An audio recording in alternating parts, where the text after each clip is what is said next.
Yo, what is up, everybody? Welcome to some more soy news. Oh, thank you, Nipple Nuggets 762 for becoming a basic bean.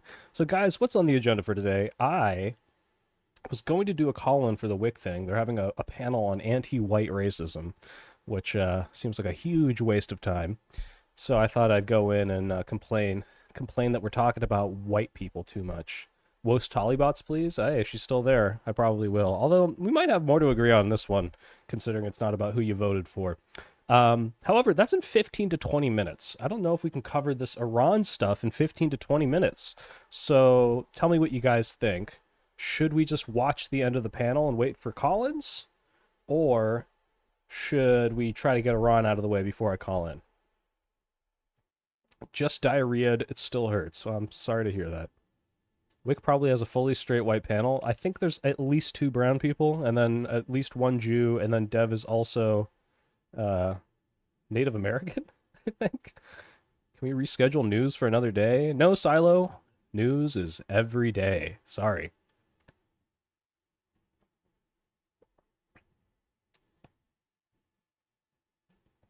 Am I playing Mugenics? Why does everyone always ask me that? No? Is that like something to do with mewing? I'm late to the party, but I'm obsessed. Thank you.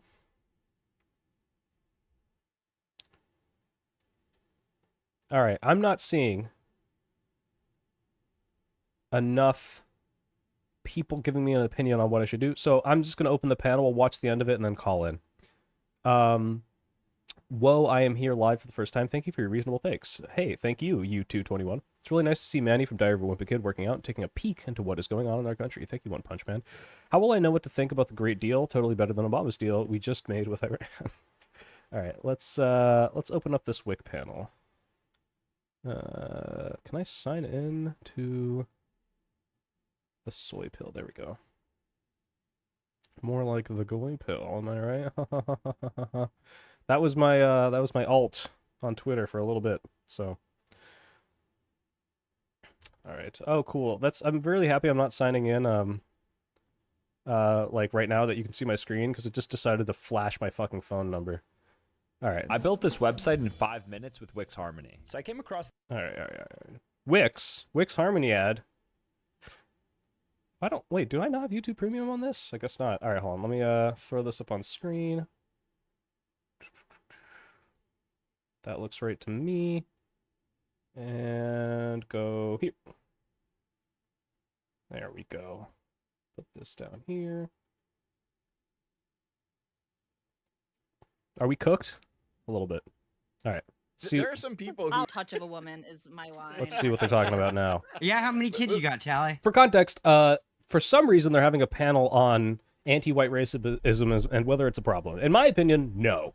Has it ever been a problem? Of course, like being racist to white people is not good. And I would say that basically from like, peak woke, like 2016 to 2019, there was some anti-white racism, and the worst part about it was not the anti-white part. The worst part about it was people perceiving this as so bad that they needed to vote for Trump. So that's about as bad as it gets. That's my take. But I need to go in and talk to these people about how much they're wasting their time talking about this shit. Although it looks like they already have Collins, because I'm pretty sure this guy wasn't already on it. Let's see what they're talking about. I'm gay, sir. Yeah, go ahead. No, listen. I've just met some. I've met some very far left people who like they are anti-race mixing, but wokely. You know what I mean? Like, do not dilute the black race with your white genes. It's like, oh, okay, Jesus. They call us. That's All right, guys, hear me out on this. I've heard this take. I don't even know if I agree with this, because love is love. All right, if you're black and you fall in love with a non-black person, get fucking married. But I've heard the best possible argument, which is like kind of not racist, but still a little racist, just inherently, is when black people say, if I date/marry someone who is not black, they will not prop me up or understand my struggles in the same way that other black people would that have a unique experience in America. And I understand and I can sympathize with this insofar as I'm like, okay, I get what you're saying. There's like something lacking. You would not get that from a non-black person. However, optically, fucking terrible. And I just don't think we should be promoting that, period. Like, I think it's like, look, if you want to do that, keep it to yourself, okay? You know, you don't have to hurt anyone else. If you're a racist person, like literally just like, I don't like anyone who's not white racist, probably not that bad if you don't go around advertising it and you keep it to yourself and you just date white people, right? But as soon as you start spreading your racism, like as soon as you start making decisions based on it, where you're like, I'm not going to hire this person, I'm going to treat this person differently, that's when it's bad. So like, if you're just saying, I have a preference to date another person with my experiences, and 99 out of 100 times that person's going to be black, okay, I guess that's fine. I don't know. Still a little yikesy. Not me. Did you know that? This is something. Well, I'll squirt this is my. also something that. Never mind. This is something that John McWhorter talked. This is one of the contradictions that John McWhorter talks about in his book Woke Racism, when he talks about the contradictions in the sort of inherent racism of anti-racism. And he gives that example where if you are I just a white realized you guys can't see person or me. a progressive person or a woke person, or he doesn't use the term woke in the book, he refers There to I them am. as the elect. There, isn't that But better that I'm if you covering up have Tolly? a preference for dating, or if you've dated, more black people than white people, then you're a fetishizer, right? And you're not seeing them as full human beings. But if you haven't dated any black people, then you're probably racist and have some type of aversion to black people. And so there Carl are lives. contradictions. Basically, That's anti-white racism. You're the problem, okay? either way that Headless answered that question, there's a way to Wait, make a hold on. racist meme out I of don't it. fetishize wait, any does particular that- race. Does So- that mean that like white people in the anti-racist future under an anti-racist government, all white people who haven't had sex with black people yet will have like government distributed black GFs just to even the score? See, like, just I don't even need to listen to the rest of this. Like, like listen to how absurd this is. Here's the problem. The problem is we have people in this fucking country right now that are just racist. Not, oh, white people don't like spicy food. We have, hey, if you're not a heritage American, you should get the fuck out and be deported. And why aren't we talking about that more? Why aren't we discussing the fact that this needs to be purged from our country like a fucking cancer? It's like, remember in 2016 when this guy on a college campus said that white people are weird and I don't like them? Oh no. Like, it's just the idea that this is even, like, Dev says this earlier in the fucking panel. This isn't even the top 10 things that we should be worried about right now. Hey, Alishness, how's it going? So, I don't know. Like, I'm frustrated that this is even a thing, and Whick even asked, why are we doing this? And then Dev said, I thought this was your idea. And so I just want to come in and say, can we all just agree? Because I think someone asked, Tolly, what's worse?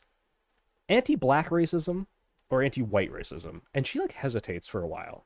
It's like, what? What are you hesitating about right now? Like, at worst, you could say anti-white racism is more acceptable. Which is kind of true, but it's also just not the same thing. The example she brings up is, I think there was a New York Times writer who said, abolish whiteness. Like, she tweeted this out once. And if you go look into that, what does it mean?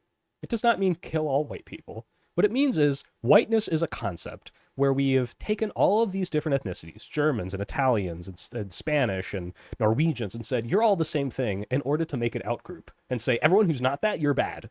We need to get rid of that because it's inherently just an idea made to otherize people. It's not really anything other than to create a group that you can use to excise everyone else.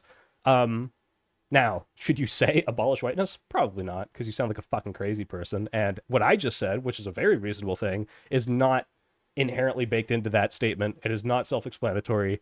Sorry, guys. Like, you can't just use these, like, academic terms and just assume everyone is going to be on board. But it's not the same as some guy going, abolish black people, okay? It's not the same as Michael Knowles saying, eradicate transgenderism. It's just not the same thing. So, are these things equally bad? Not even close. Tyler, $5, thank you. Soy Pill putting his face over Tolly is savage, totally intentional. Oh yeah, absolutely. Abolishing whiteness just means colorblindness, which Tolly argues for. Not necessarily colorblindness. By the way, I understand the argument against colorblindness. Colorblindness is the end goal, right? Like, we should be colorblind in an ideal society, but you can't be colorblind, and I say this in my latest video, you can't be colorblind when we need colored vision. What would you say? Non-color blindness? You can't be colorblind when rectifying racist pasts requires you to look at the disadvantage that is imposed on people that are not white, okay? Like if you're like, hey, I'm colorblind, I view everyone the same, and it's like, hey, black guy from this fucking red-lined ghetto, why didn't you perform the same as this white guy from a suburb? And it's like, gee, I don't fucking know. Like, maybe you should consider this when you're like considering their skills, and maybe this person needs color vision. Yeah, I don't know what you say. So yeah, color blindness, unfortunately, is just not something you can just do out of the blue. It is the end goal when race doesn't matter, but unfortunately, race does matter right now.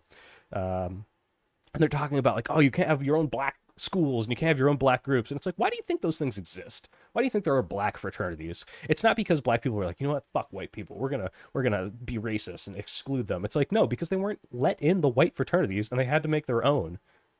And maybe that doesn't need to exist anymore. You could make an argument for that, but don't pretend like these things exist in isolation. They have Tally on again? Oh yeah. Absolutely. All right, let's see where they're at, because I'm about to call in. It looks like Wick's going to want to pull me in. Just a second here. What is this? Oh, no, this is something else. Man, I hate Discord. I want just specific notifications for specific things. I don't want like 8 million little ping, ping, ping, ping, pings. Every time someone in a server of the 50 servers I'm in tells me one thing. Ping, ping, ping, ping, ping. Hey, did you know that this guy's going live? Blah, blah, blah. Shut up. I don't care. You guys wonder why I'll never make a Discord. This is one of the many reasons. All right, what are they saying now? Systemic. Just ask black I'm people. not who talk one of about those systemic weirdos that racism, takes right? an outlier and say- acts like they that's will a say- whole broad swath of things. That's Fox News bullshit, and I don't deal with it. If you want to go down that, So if that's you ask- fine. I'm not going to respond to it. I'm going to treat it like the silly fucking bullshit it is. Okay, so there is systemic racism, at least at that one particular school. Again, it doesn't need to happen on the federal level. Black people will tell you this when people try to counter the claim of systemic racism against black people. Activists, not even black people, a lot of times white people making this argument, but pro-black activists or whatever will say, well, there doesn't need to be laws on the books for something to be a systemic issue. So just because this is not happening at all the schools does not mean that there's not a systemic issue at Then that school in that district. Why do I get ads on this now?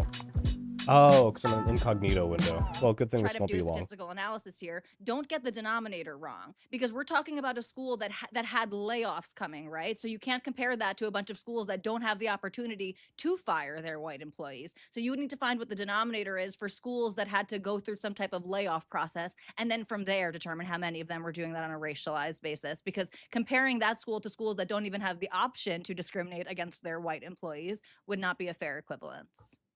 Gotcha. I agree with that. $5 from Based. Mega Laglag to say, Mr. Chicken, you are just plain dumb. Short bus now. I've been called $2. far better. Look, you can say L advertisements on live videos. That's how I'll make money from streams. Other than super chats, like ads help me out, guys. So when you get an ad and you get frustrated, just know that it's also helping me pay the bills. So I appreciate you guys. Also, I'm going to jump backstage of Whick so you can just drag me in whenever. But I think I have to mute so all the other cretins don't get on me. It's just deafen there, yeah. Love your vids, a pretty new fan. Really love the way you critique the right without getting preachy. Shout out from Denmark. Well, thank you. My name, Niels, is Danish, although I'm not Danish. And I'm very preachy, so I don't know what you're talking about, but thank you. You do a racist thing, you're racist. I think that's very reductive, although apparently a lot of people think this way. That's why we're having this discussion. But, like, at the smallest end, like, you say some racist shit sometimes, or when you were 16, you laughed at racist jokes and made racist jokes at, like, parties or something. And at the other end of that spectrum, you have, like, organized racial violence, like the race riots, or, like...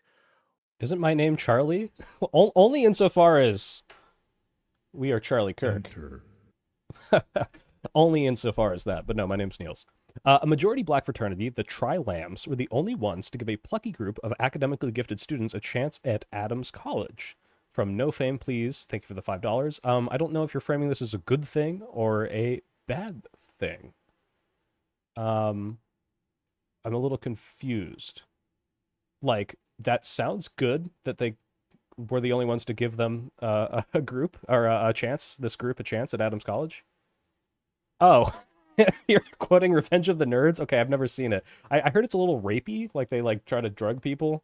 But I should have known when you said Plucky. This was like a 1980s college movie. All right. Okay. Concisely. Go As ahead. to get on Bree's point, anti-white racism is like an example is like you say the word honky once. You call someone a honky, right? Or a cracker. No or one, whatever. no one would classify that as anti-white racism. Like that's See, not what it's- Dev and I are. That's literally anti-white racism. That's stupid. Okay, look, I don't care that it doesn't have the same weight as saying the N-word. If you're like, hey, look at this racial slur for this race, that's racism. Like whatever. Like it doesn't mean it's as bad, but it's racist. Like why even say it's not? When like I don't know. people I've go heard up some and be people like, use Oh, you know me. I'm not a pearl clutcher. You can't pearl clutch when you're as fucking slurry as I am. the hard Well- R when they say the C word, okay? Yeah, the C there word are a some little bit- people who absolutely, if they're saying it, where's the Hassan clip of him using the word cracker? I meant he was honky absolutely more using it and so. very racist, Honky, right? Sure, Yeah, some like, you people know, can like, say cracker with venom, but even that crackers. is like There are white slurs. There are white slurs. And it's funny because there's like the whole list, and it's like, oh, fucking mayonnaise, Wonder Bread, and then you just you pull up Omni Man saying like, look what they need to mimic a fraction of our power, and he's just labeled the N-word. Okay, Even crackers that are also is- something is that you put cheese on and eat. silly. Like, no one cares about those words. The reason that an anti-black race $5 from that six guy. Hunter. Thank you. Appreciate and love your content. I was wondering if you had any advice for a person trying to get into punditry. My advice is don't. And then if you don't listen to that, my second piece of advice is make sure you are more informed than 90% of everyone else by reading before you go live. I do this half the time. But read a lot, listen to more credible sources like Reuters and AP and BBC, and then give your take. Do not get your take from the internet and then go live and then give your internet take that you got from Twitter threads and other people shouting about it. racism is like discrimination, violence. You know, most of the history of this country is just most of the racism. history of this country is, Most of the is history of racism. America. Yeah, this is the Guys, just in case, maybe stop spamming white slurs in chat right now. I don't know what's gonna do to my channel, okay? Just in case. like, oh my god, this is what we're teaching people. This is actually where the anti-white racism comes from, is this worldview that you can break By the way, guys, let me move this. So Tali has this Funko Pop, and I remember asking, and she said, "Oh, it's Caitlin Clark," and I thought, "Oh, okay, that's just normal." She's just got a thing. She likes Caitlin Clark as the basketball player. Then I realized, oh, maybe it is actually kind of like a weird Tallyism because she's all about like hating on trans people. She shits on trans people fairly frequently, and Caitlin Clark is like the hey, women's sports good, and like kind of ties into the whole like trans women shouldn't participate in them. So maybe it is actually a tally dunk to know she has a WNBA Funko Pop, but everything into the oppressed and the oppressors, and that being brown or being black links you to being oppressed, and being I will white just or white refer you to passing Lee or Hot white Water and leave it at that. adjacent links you to being the oppressor. And we've made groups into untouchables, and we've infantilized them in that way, and we've turned other groups into hey, speaking of untouchables, did you guys know that pariah was a slur? I had a fan reach out on Instagram. So pariah is literally a caste in India, and just like outcast, I guess, comes from the word of being on a caste on the outside. A pariah is like describing them as like, oh, you're like that caste no one likes. So it's very specifically fought against from the pariah group. They're like, no, I don't want to like be associated with a bad thing. In the same way, like people don't like when you say retard, because like you're saying being retarded is bad, even though we don't call mentally disabled people retarded. You're comparing a person who is not mentally disabled to someone who is by using that word, and then saying implicitly that it is bad to be that. So it's like a similar fight that they're having in India. I don't think it's like reached America at all. Maybe I'll start the movement. But I thought that's interesting. But it kind of, if anything, speaks more to my whole like everything's gonna be a slur. All right, everything's got some weird history. Can we just say things? Yeah, gypped is one as well. You know, it's even worse though, Bluesby, because gypped is like gypsy, right? So it's like, oh man, they scammed me, they gypped me. Some people might not hear that because it's like a little bit of a not what's the word, like a slant word, because you're not saying like they gypsied me. But what they used to say, what people used to say in my mom's time, and she's Jewish, they'd say they Jewed me, or they if you wanted to haggle, they'd say Jew him down, and that one was a little more overt. So into devils and the what's the word I'm looking for? The evil person in the story, basically, and it's not a healthy way to look at the world, and it's certainly not representative of the world we live in today. I just thought it was a 50s ass phrase, like I've been had. Well, it kind of was, right? I've been had. I've been gypped. Those gypsies, they got me. Slurs are a vibe check, says Shishijixins for the 10 Canadian. Thank you. If you say them, everyone has the right to call you a fascist. It's your fault if you lose your job. If the people around you know you aren't fascist, nothing bad happens, you win. Are you being tongue-in-cheek here? I don't think you should say slurs at your job, believe it or not. But I think depending on the audience, it's fine. For example, people say, I know people, black or otherwise, who might say the N-word in the context of jokes in private. And I also know, comedians, white comedians, like Louis C.K. has a bit on the N-word. And if you listen to this, there's no way you could come out of listening to this joke and think anything but, this guy's not racist, he's making a joke about racism. But not everyone has that wherewithal, and I don't trust everyone to have that knowledge, so I hesitate to say, yeah, you can always just say it whenever. It's more about the fact of like, okay, know your audience. I know my audience. I don't know every single one of you, but I know you guys know my positions, that when I say something like, hey, don't fucking say slurs, in general, they're bad. You'll listen to me. When I say sometimes they're okay, it depends on the context. And you know what? If people ask you to stop and you have like a personal friend who's just like, look, I don't care what your argument is, I just prefer if you didn't say this word around me, you should just listen to them. It's not that hard to like make a change for one person, especially if you really care about them. Now, if a bunch of you start spamming me, for example, in the comments and say, don't say retard on my Woke 2 video, I probably won't listen. That guy, $10, says, also saying anti-white racism doesn't exist is racist because you're saying minorities can't be racist. And I believe minorities could do any occupation they set their mind to, including being racist. Yeah. We don't have the bigotry of low expectations. We know that racism is equal opportunity. Everyone can do it. I won't fuck with someone who slurs from time to time. Joke's on you, I'm unemployable. Oh, who doesn't slur? I don't know, bong and stuff, because I slur from time to time. Said a couple already. My mom educated us with that type of talk is wrong. I mean, in general, probably is. I think it's funny when people try to compare the suffering of black people to the suffering of gingers. Well, ginger is an anagram for another word. So, Tolly crying about the infantilization of minorities as they whine about anti-white mean tweets. True. Yeah. Oh, boo-hoo, this guy said something mean to white people. Don't say the R word. Don't tell me what to do. Black or otherwise. Well, yeah, the implication being that, black people are usually allowed to say the N-word, and I know people who say it who are not black. If your boss can find it, it's not private. Conservatives are saying not allowing conservatives to be racist is racism. Yeah. I didn't even know ginger was an anagram. OMG. Yeah. All right. Let's see where we are. It's a crazy thing hold to on. say. Am I about to be dragged in? Where am I getting pinged? Where am I getting pinged? Discord. Oh, new mentions. Where? General. I'm getting mentioned in general chat of the Whick server. This isn't helpful. This is not helpful. Where's the mention? Tell me. Okay, I've been dragged in. Hold on, guys.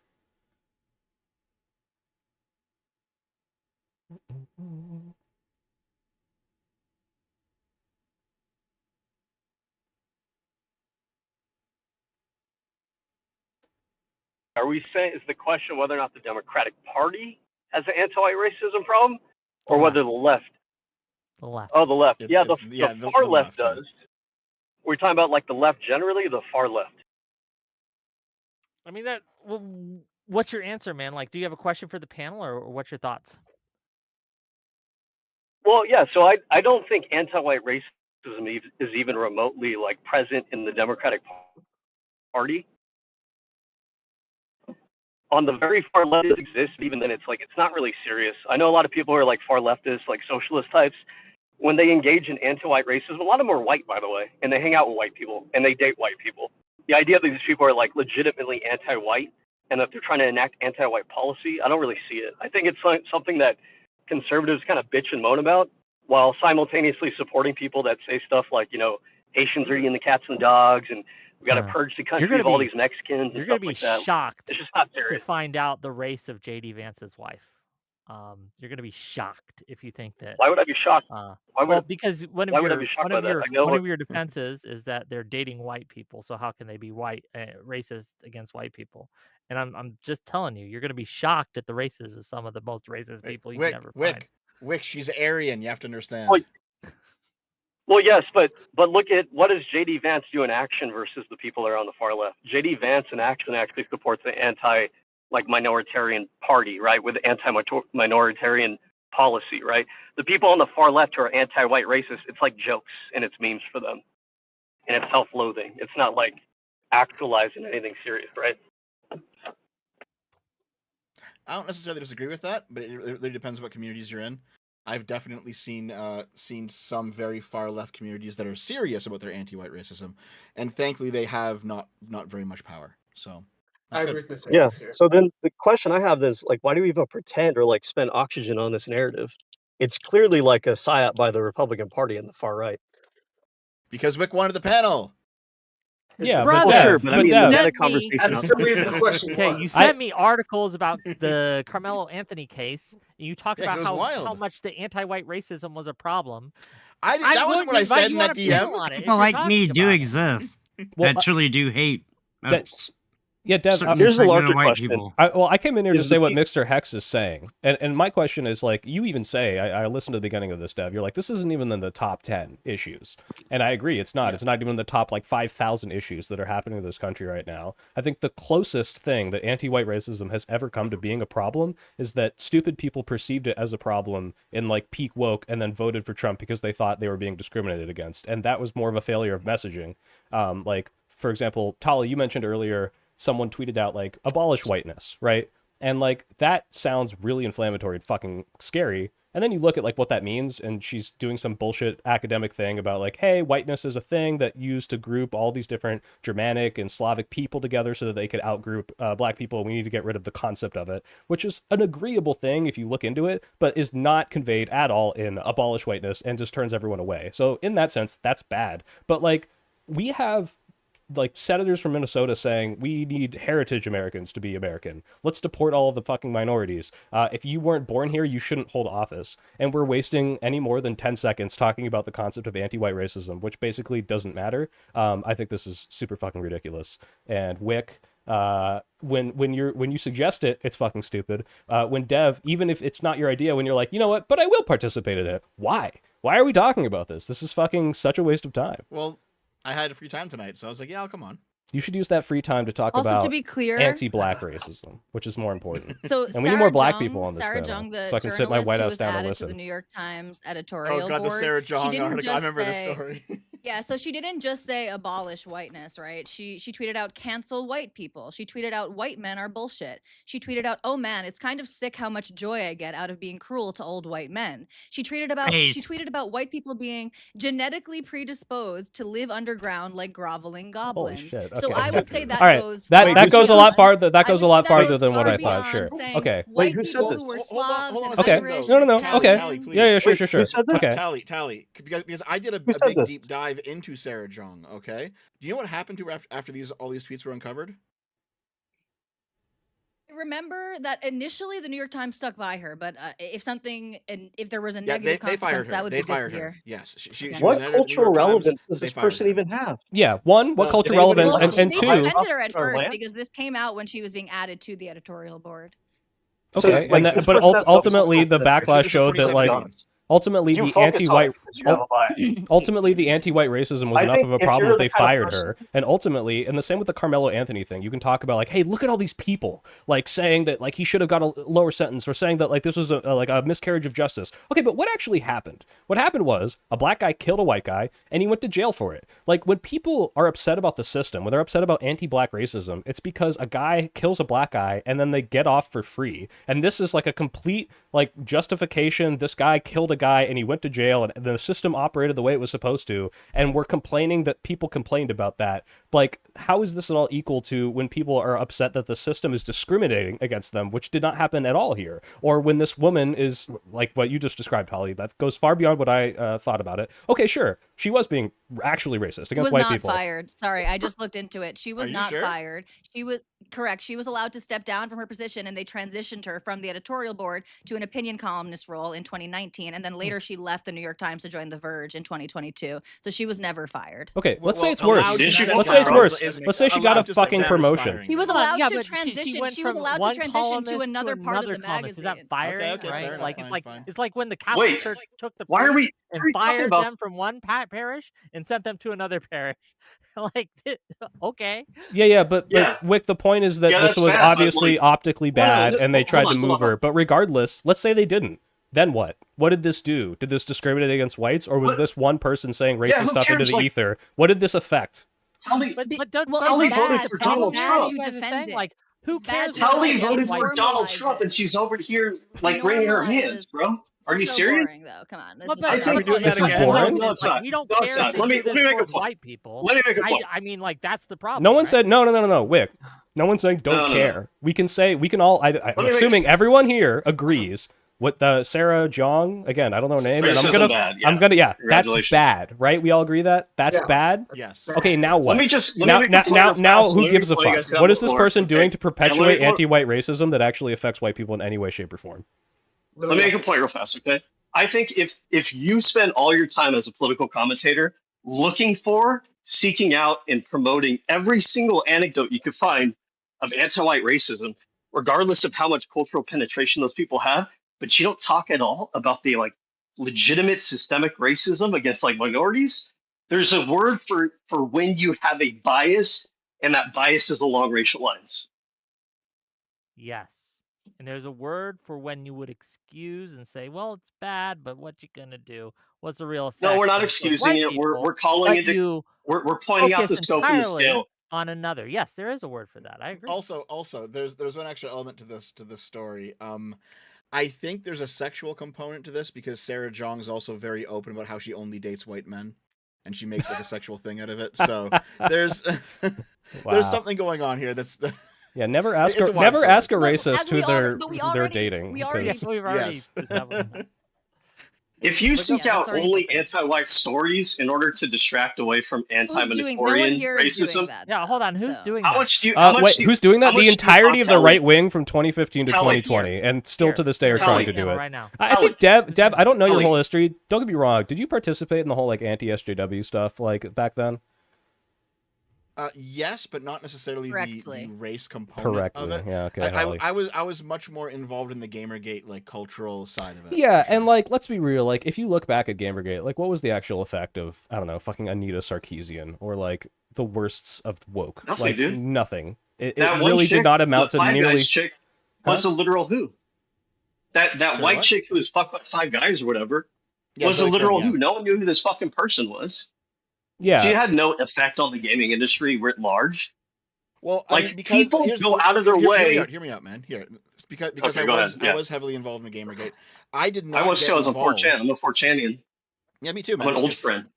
Listen, I got involved specifically on the ethics side of it. I did see the harassment side of it, and I stayed away from that very strictly. For me, my channel specifically broke a story where we discovered that the guy who made the indie game Fez, Phil Fish, that he paid off people to give his game awards. And like that's an actual ethics conversation that you can have regarding video games, and that was Sure. during Gamergate. So like Sure. there's absolutely a harassment side to that, and I'm not a part of that, but there was an ethics side too, of people having reasonable conversations. Right, but a majority of it Well, I'm not wasn't talking that, about the Dev. ethics at all. A I'm just talking majority about, of it was none of this people. was really even significant Heck, or hold on, relevant. is there a delay on your thing? I don't know. There might be. Give me a minute. I'll You're switch over to my you're computer. just always talking over people, right? Like always. And which is normally okay, but specifically not for tech reasons. Enough on this chat. I just think that if, like, using this Sarah Jung woman as an example, if she had said those same things, but we replaced out white people with what you guys would consider like an actually oppressed minority group in this country, people would not be excusing it as away as people would not be excusing it away. I'm sorry, but that hypocrisy doesn't go away. You have to answer for it. Switch to your computer, man. Switch to your computer. Give me a second. True. But no, that hypocrisy is true. You can't avoid it. You can't just keep running away from it. Jesus Christ, heck. You vote for her. Okay. Okay. He's too triggered to switch. If you switched out the Wait, yeah, can you answer that, Tolly? Would you vote for her if she did that? If you yeah, so I would vote for her. No, don't fucking smugly say it. You voted for JD Vance. He talks about heritage Americans. You voted for the Republican Party, who endorses people like Eric Schmidt. You can ask her the question after Tolly finishes her statement. Okay, Go okay. ahead, Tolly. If you switched out white with another protected, marginalized group in this country, people would not just be saying, "Yeah, I don't like that. That's really bad, but it's just words. You know, get That's over your what hurt you feelings," say right? about Republicans. Because people write. That's literally not what I say. Okay. Because people write. Because you said it earlier on this that panel. if you allow that if you. That I said what? You I don't know why I'm defended actually Republican allowing myself to racism. I should not allow myself to be derailed by you. So people would correctly understand that allowing this stuff to happen and saying, well, it's okay, whatever, it's just hurting your feelings, that would promote an environment where it's acceptable to promote hatred against those people. And we understand that if you have a group of people or a community of people that are just fomenting and hate against a group of people, that can be dangerous. That then you're going to have those people with the screws loose in that group that might take that to a different level. And so that's why it is a problem that we should take seriously. Tolly, I completely agree with you, and that's why when this person came out and said this shit, now that you've described, like, it wasn't just the abolish whiteness, it was all this stuff that was like clearly racist. This person should be fired. This person should be excised. They should not be a part of any coalition. Like, this should not be acceptable behavior. Now that we can agree on that, you earlier in this panel, I heard, excused the cats and dogs comments from JD Vance and Donald Trump, who you voted for, after they said that. I didn't excuse it at all. No. What did you say? Didn't. In fact, I said in fact, Dev and I made a joke about the Somalia comment and said, well, actually, Somalia is a shithole. But I condemned explicitly and said that was racist. I didn't say that was okay or justifiable or anything. I said that was completely unnecessary and racist. It's just, but it is okay. So it's not a deal breaker for you. It's acceptable racism. It's not good. Oh, okay, wait. So remember when I interrupted you and you're like, I didn't do that. You're doing it right now. Where you're like, well, it's not good, but I will let it happen. And I will, in fact, I'll promote it. I'm not sitting here talking about electoral politics or about votes. I'm talking about the ways that people can try to combat this type of what's worse and hostility. Saying that the New York Times author is acceptable, or letting the president of the United States get elected and doing it for the entire country. This conversation is not a trial of my vote in 2024. Yeah, but your morals don't make any fucking sense here. Your morals make no sense because every single thing you're saying, you're not applying to yourself. You don't have to accept my morals. You can just listen to the arguments and agree with it. Tally, just real quick, Tally. Okay, this might be the worst habit that you've picked up from Ryan Mullally. When you have to bite a bullet, don't say, "Well, it was bad." Just bite the bullet. No, but she'll never bite the bullet. I didn't pick that up from Ryan Mullally. That's even worse. But hold on. But again, Dev. But by the way, though, but we already acknowledged this in this conversation before Soypill came onto the panel. You were there, Dev. Acknowledge what? Sorry. That it was racist. We literally already discussed this on this panel before Soypill got to the conversation. That it was racist. You both said it was racist, right?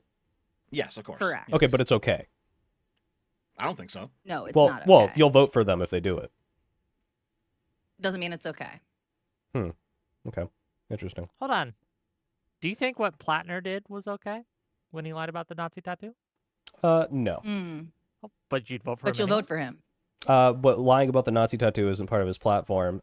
Condemning an entire race of people is part of Trump's platform. We've established that, again, you will vote for people even if they do bad things that you disagree with, correct? Is that how we're going to vagity every single thing? Every bad thing is an endorsement of their behavior?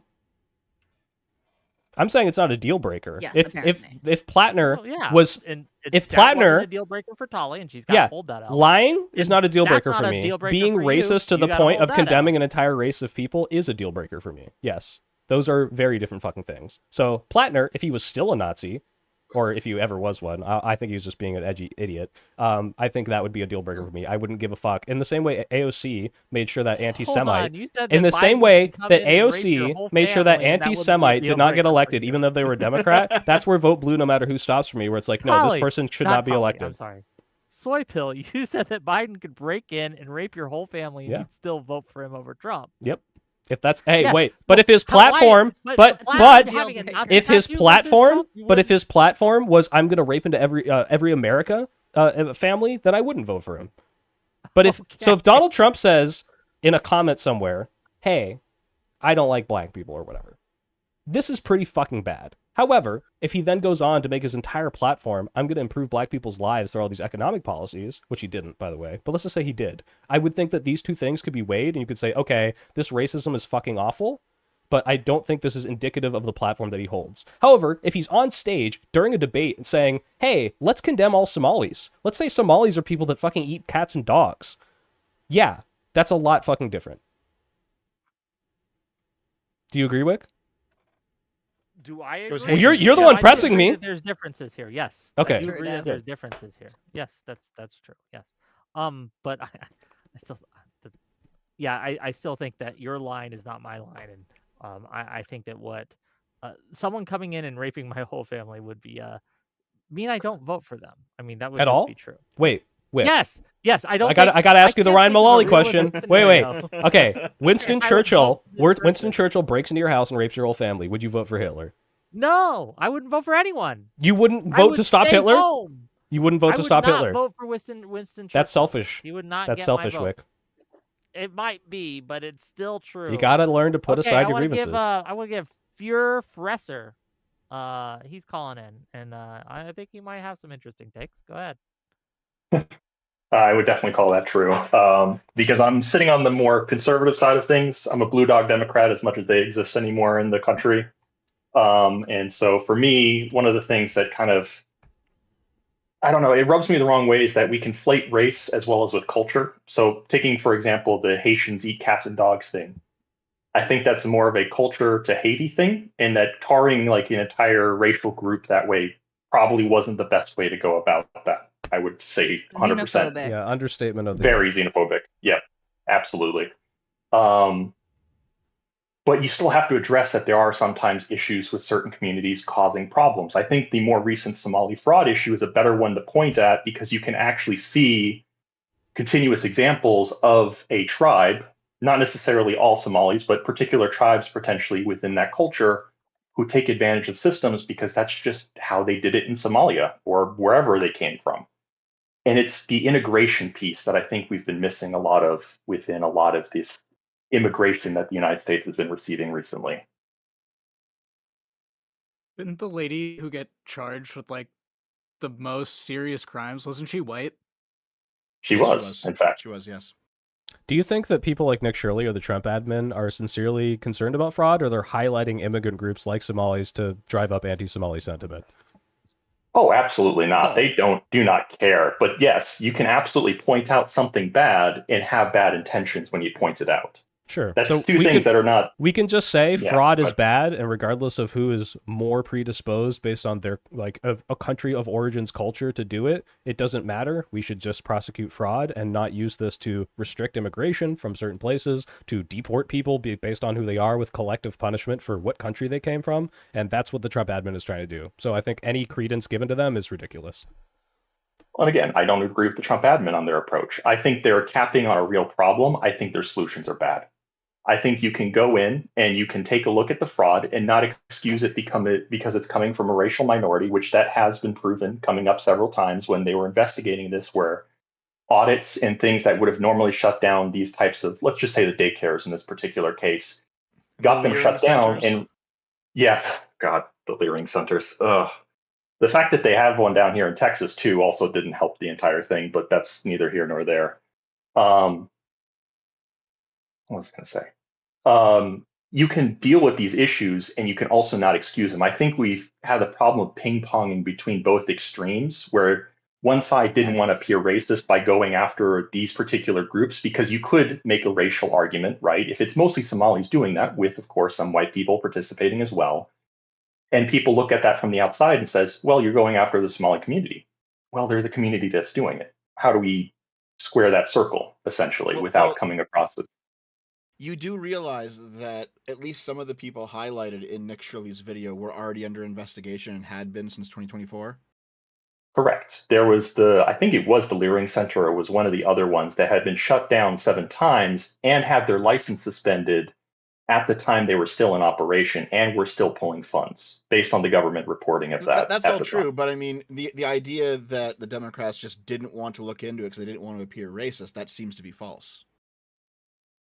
Well, both things can be true, right? That they were hesitant to look at it and maybe they stalled looking into it and allowed a problem to get bigger because they were concerned, but they did eventually. This is true, right? Which is why the people who say that Nick Shirley, like I'm no fan at all of Nick Shirley, but the people who say that everything that he put in his video, was false is belied by the evidence of like mainstream left-wing news organizations who are reporting on this already.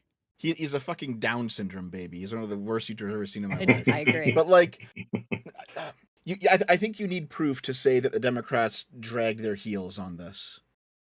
I think this evidence came from within the Minnesota legislature here. That this was essentially like, whistleblower might be a strong word, but it was coming from within the House that people were nervous and had reservations about this becoming something racialized. And I think, to the caller's point, I agree with your sentiment very much. I think a lot of these sort of what turn into culture war issues are really the result of like no adults being left in the room, because everyone is so negatively polarized that you have, one side does a bad thing, or makes something bad out of this situation. The other side then, instead of acknowledging where things are wrong, right, and trying to fend off the racism or whatever ism or phobia, they double down and they dig their heels in and end up defending something that shouldn't be defended. So, well, if that's I true, would I do want also to see very the proof, much like the middle ground that you're calling for. I would like to see proof that the Democrats actually drag their heels on that. I want to see it. I think that's absolutely fair. Okay. Let me read a few more of these. $10 from Hell's Pacifist. Firstly, so white people were quote-unquote participating. Wholly downplay. Amy Bach was a reported mastermind. Secondly, anyone who says they'd leave their kid alone with Trump shouldn't give advice. Who said that? Tolly and a different panel. Yes. Wait, you said you'd leave your kid alone with Trump?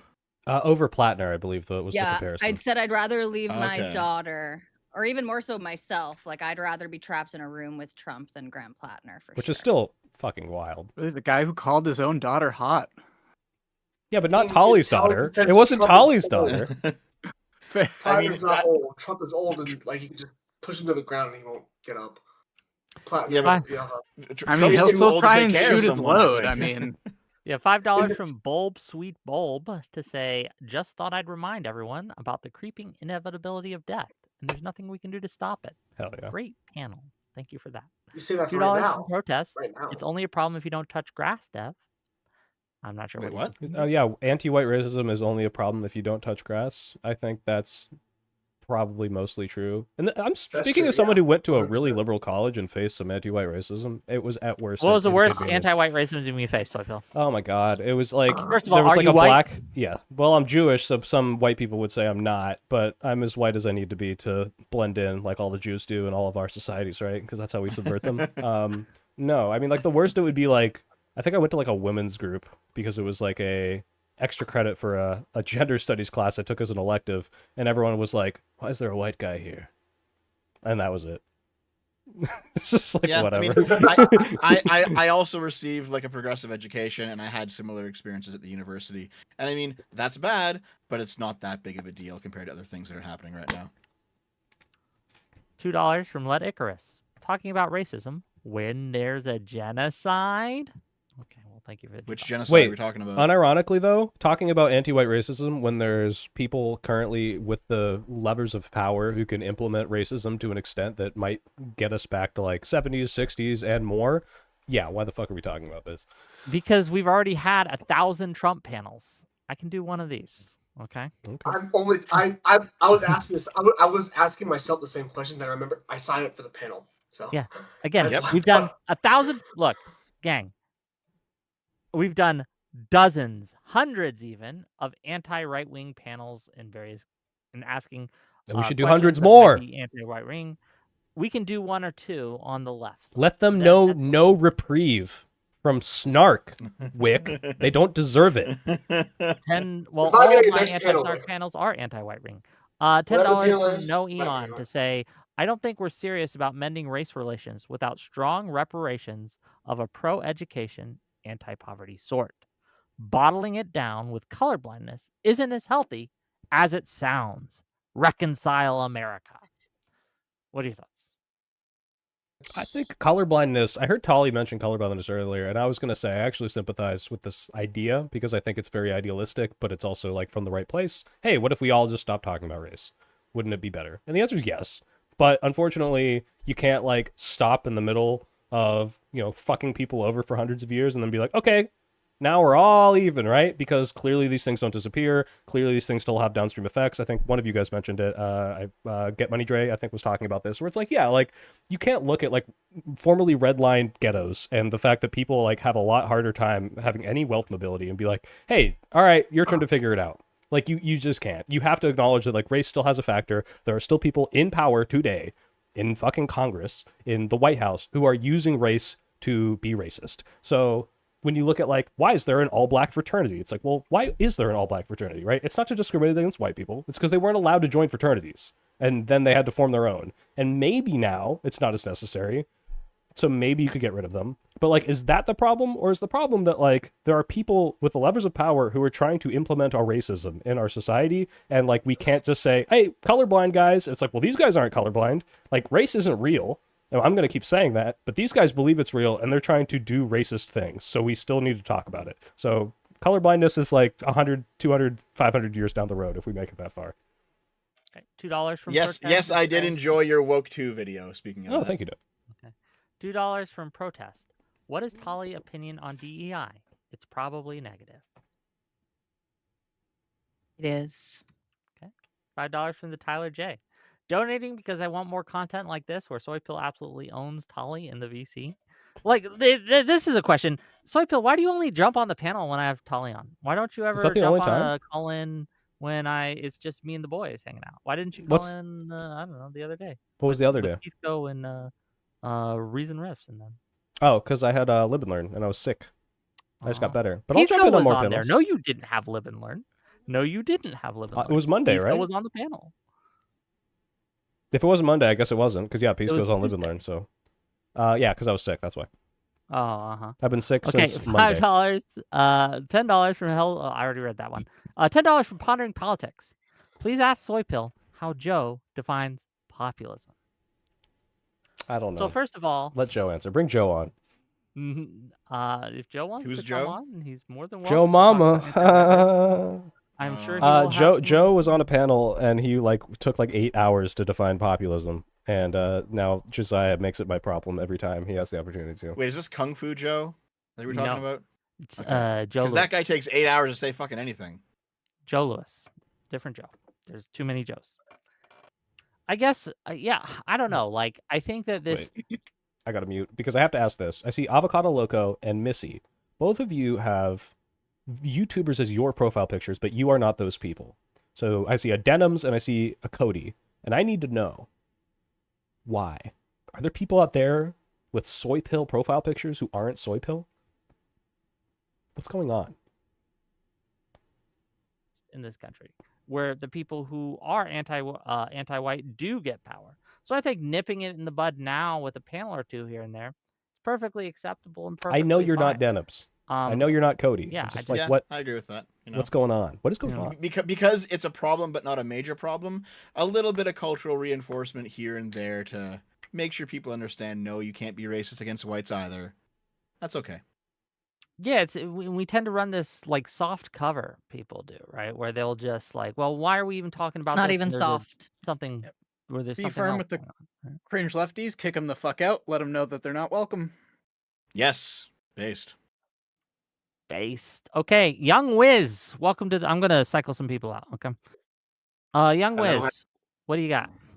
Yeah, I mean, I was just listening to this, and I think I'm going to repeat what some other people said, but I mean, this is all kind of a game that conservatives have been pulling for a couple of decades now, where they go out every day and they try to victimize themselves.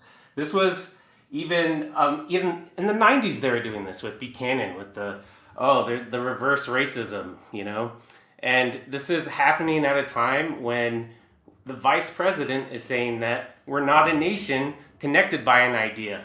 We're a nation connected by some vague notion of heritage, which, I'm thinking that in his mind probably leans a little white, right?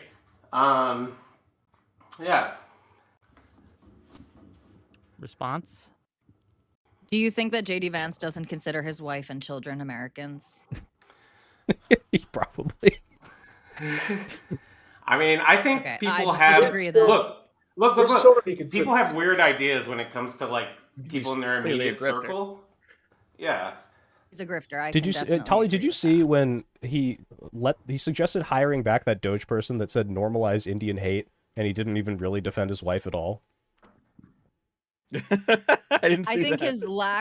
I think his lack of defense of his wife throughout all the attacks that she's been getting has been extremely embarrassing and shameful. He's spineless. Simple as Yeah, that. because he What wants is a to heritage he wants to What a play cuck. more credence to the idea of heritage Americans and this Why do rise you of think like we call him the groyperism couch than he wants 'Cause to he's always say, Yes. hey, it's okay to be Indian. Like he literally cares more about the No, white it's true. unity He's- stuff, right? It's true. He's like appealing to the part of the right that is already like post-Trump, that they're against Trump because Trump is like a immigrant loving, Jew loving cuck, right? So Yeah. yes, he is. It seems that he's trying to court the even more extreme and nefarious segments of the right, and I think that is bad. Yeah, he Those- does not think his wife is a heritage American. I'll say that. I want to about someone asked earlier if JD Vance thinks of his kids who are half Indian as American. I think he thinks of his individual kids, but other half white, half Indians, I don't think he thinks they're as American as him or something. Yeah. Some of them I assume he because thinks are they're- good people. Just assume he has no ideology that's stable at all, and he just does. He doesn't. whatever He the just fuck wants he power. wants. Well, also like- look at like who groomed him, Well, like the okay. Curtis Yarvin, Mencius Moldbug stuff, where like Curtis Yarvin is like a race realist, like, very strong perpetuator of like anti-Indian racism, anti-black racism, and JD Vance follows this person prolifically. Like it's not lost on anyone that this guy's probably a huge fucking racist. So, I don't know. Well, Like, He's a to be honest, Republican. The elected Republicans are all soulless demons. So Curtis Yarvin isn't a Republican. He's much further to the right than that. Yeah. The biggest problem, the biggest problem with Curtis Yarvin is that his ideal utopian future is one where all the guns are controlled by the government using hyper advanced technology to wirelessly shut them off. Like you could that's never. the biggest problem, not the It- the it racism is. or like the Yeah, I it- want to it live in a is. king like monarchy. Like I think that's all- I thought the racism no, no. and the dictatorship was the biggest problem. See, that's all terrible. hypocrisy. But in his ideal future, you would have no chance in actually stopping him because he would just turn off your guns. Like that is the linchpin that makes everything else work. So I think that's the worst part. Okay. I get it. If there was a New York Times, I'm sorry. I didn't know this was allowed, but there is a username in my chat, Charlie Kirk's Neckhole. Jesus Christ. we're post-racial, like this little comments like that. That's not like factoring into the calculus of who has power in society, who has opportunity in society. So I'm just explain that. $10. Black people and brown people have plenty of opportunity in society. I reject your framing. Okay, I mean, but they could More only than vote for in the like past, but not as much as white people have now. yeah. Yes, I would say as much as white people have now. Who agrees with that? Who agrees with that? Who agrees that Yes. today in America, black people and white people have equal opportunity? Looks like no one's raising their hand, which makes sense. None of you? The Supreme Court kind of just said that we're past racism, especially the South. And all those Southern legislators were looking like pedophiles at a kindergarten, like, ooh, we're going to target these black districts out of existence. $10 from Pondering Politics. Wait. Does anyone disagree? I just want to make sure we're all on board with that. Like, just because black people are equal under the law, which even they aren't, kind of, after certain laws like that are passed, like, you understand that the history of racism and Jim Crow segregation has had downstream effects that make it that even being equal under the law doesn't give these people the same opportunities because they're deprived of, access to things, because they don't have the generational wealth that allows them to do things that like other people can. And because you can't view white people and black people as a monolith, and obviously there are exceptions to this, like the reason white privilege as a concept exists is not every white person's life is better than every black person's life. It's if you are white, you will not face the things that black people face as writ large. That's what that means. And like their opportunities are not equal. That's all true. I completely agree with you on everything, but I want to test you on that a little bit. Okay, so like how would you solve the downstream effects if we've already solved the legal problem? Honestly, that's a really hard one. I have heard sympathetic arguments to reparations, but I think the backlash to that would be so bad that I don't know how you implement that. But yeah, so like dumping money into communities, like trying to like, DEI I think is a good one where it's like, hey, like we're taking into consideration your disadvantaged background, and even though we won't just hire you for no reason, like with no merits, this does matter that you came from like a poor area, or like there are things that you can do to rectify this. I have no idea how the fuck you fix it and undo it. And money, I don't even know if dumping money at it is going to fix it. So it's a hard one. So if we had like perfect information and we could mathematically figure out exactly how much reparations each black person in America is owed in a dollar amount, if we had perfect information. See, this wouldn't work either, right? Like, because let's say, like, you could say, look, if you did have the generational wealth, if you had your 12 acres and a mule at 1865, like, this is how much your great grandkids would have. You can't just dump like 10, let's say it was $10 million. You give $10 million to right now a financially illiterate person in the ghetto. What the fuck is going to happen, right? Like maybe they'll get out of the ghetto. Maybe they'll buy a nice house, but they can also be poor again. Or black people can manage money well? I don't think poor people can manage money well in a lot of ways because they don't learn the financial skills that you learn from being around people who have access to money, who invest, who like have connections to like hedge funds. Like there are so many things that are not just if you dump money on it, it fixes it. There's lack of education. There's lack of like socialization that like you can't just shove money in this and say, yep, it's fixed now. And like that's why even reparations, it's like, what if we just gave money to the people who were directly affected? I don't even know if that would fix it. I think that could cause a lot more problems too, where it's like this, the money itself doesn't go to where it needs to go. And then what? So yeah, asking me to solve institutional racism. Sorry, I don't have a. I'm just your brain here and what you think. Isn't the point that if your grandparents and great-grandparents were considered white in this country, they were on easy mode? They got to accumulate all this wealth while like a huge portion of the population was nerfed for all that time. And like not even nerfed just like as far as gathering resources, but about power, about voting, stuff like that. Like the entire country would be a different place if it. Can I ask a quick question to Tally? Do you think the Confederacy was a white supremacist project? I don't think that every single person with affinity towards the Confederacy was necessarily. Well, hold on. He's asking a very specific question. The Confederacy itself, do you think that was a white supremacy project? Yeah, I think that could be accurately described as such. Okay, all right. Okay, and that probably went on. I mean, the KKK. Hold on, I actually have to object to that for real. I actually have to object to that. Dude. Hear me out, okay? Yes. Okay, so hear me out. There is going to be a slight difference here, okay? The Confederacy was explicitly an anti-black project, not necessarily a white supremacist project. And I'll tell you exactly why I think that. Okay? This is like a phebophilia pedophilia, dude. Like, come on. Like what are we doing here? What are we doing here? An important distinction as well. Okay. I was watching one of Kraut's videos from like 4 or 5 years ago, and I always read the books that he has in his reading list for that video because Kraut is one of the best liberal creators on the internet.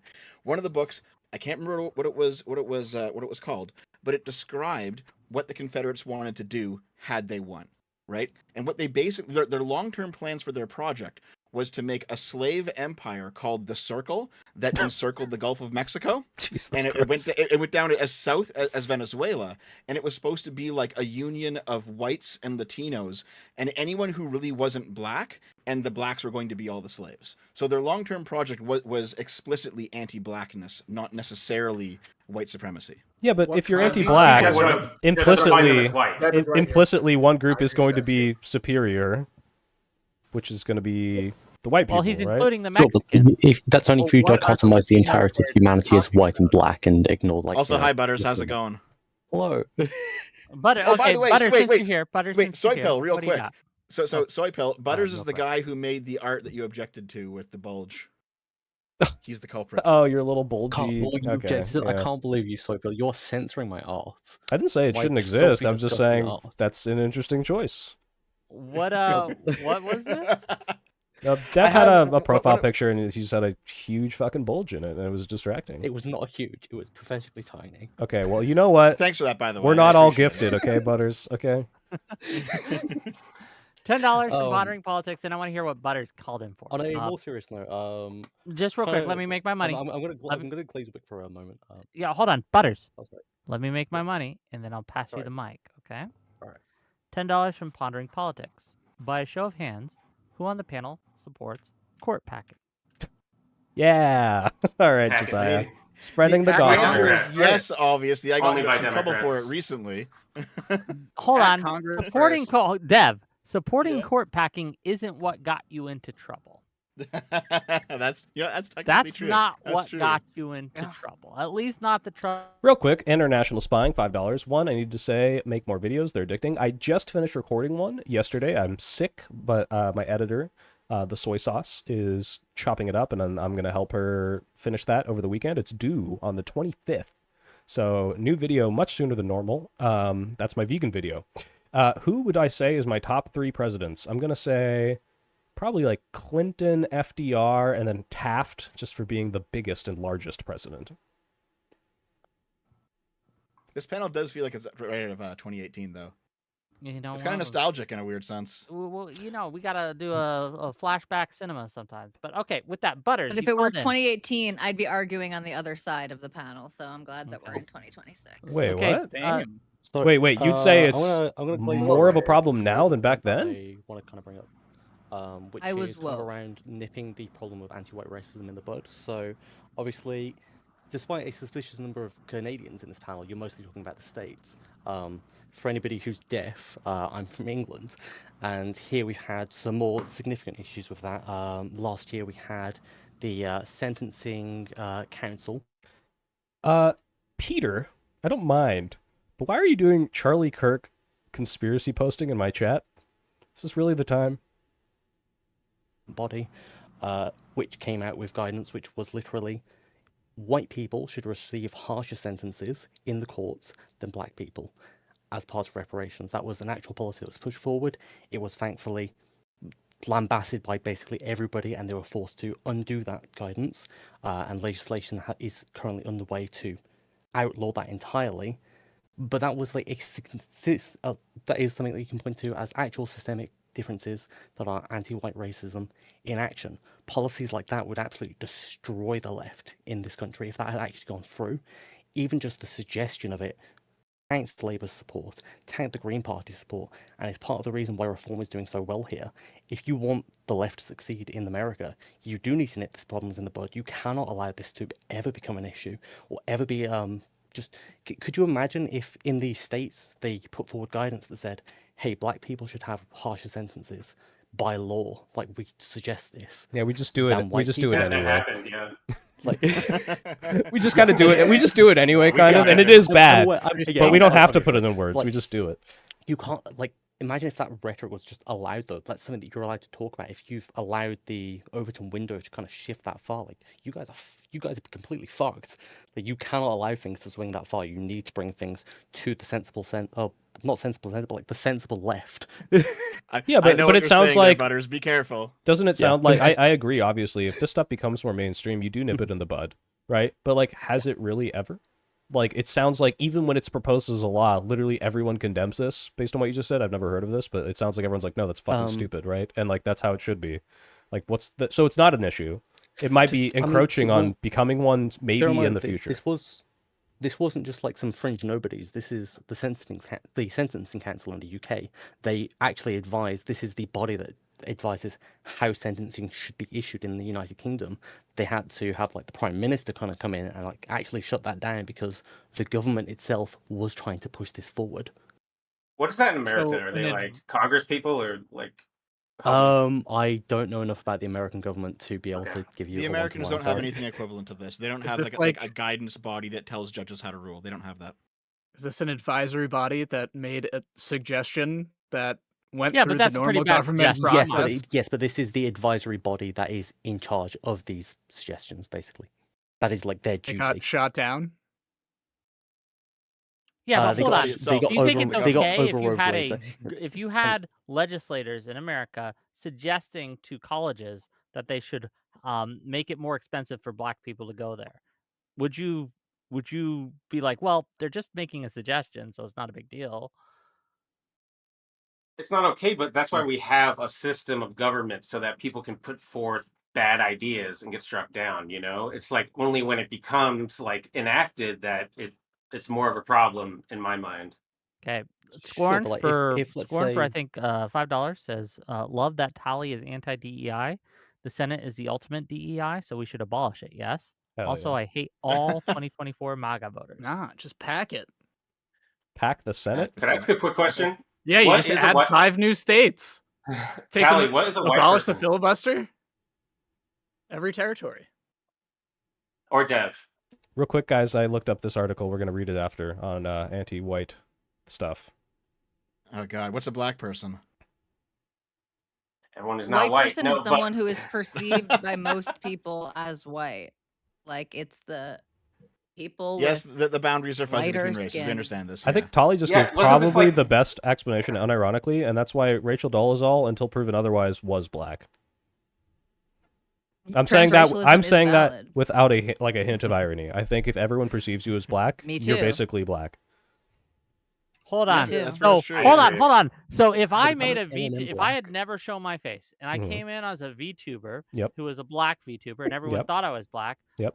would it be morally okay for me to say the N-word? Whoa. First of all, I didn't say anything about whether or not it was okay. I just said if everyone thinks you're Black and they Do you treat think you it's and they morally treat okay you like for you're Black Black, people to say the you're N-word? basically Black because that's what race is, right? If no one, let's Well, say let me I ask you was the half question. Black, Do you think right? it's morally okay for No one's Black gonna treat me people like to say that. the N-word?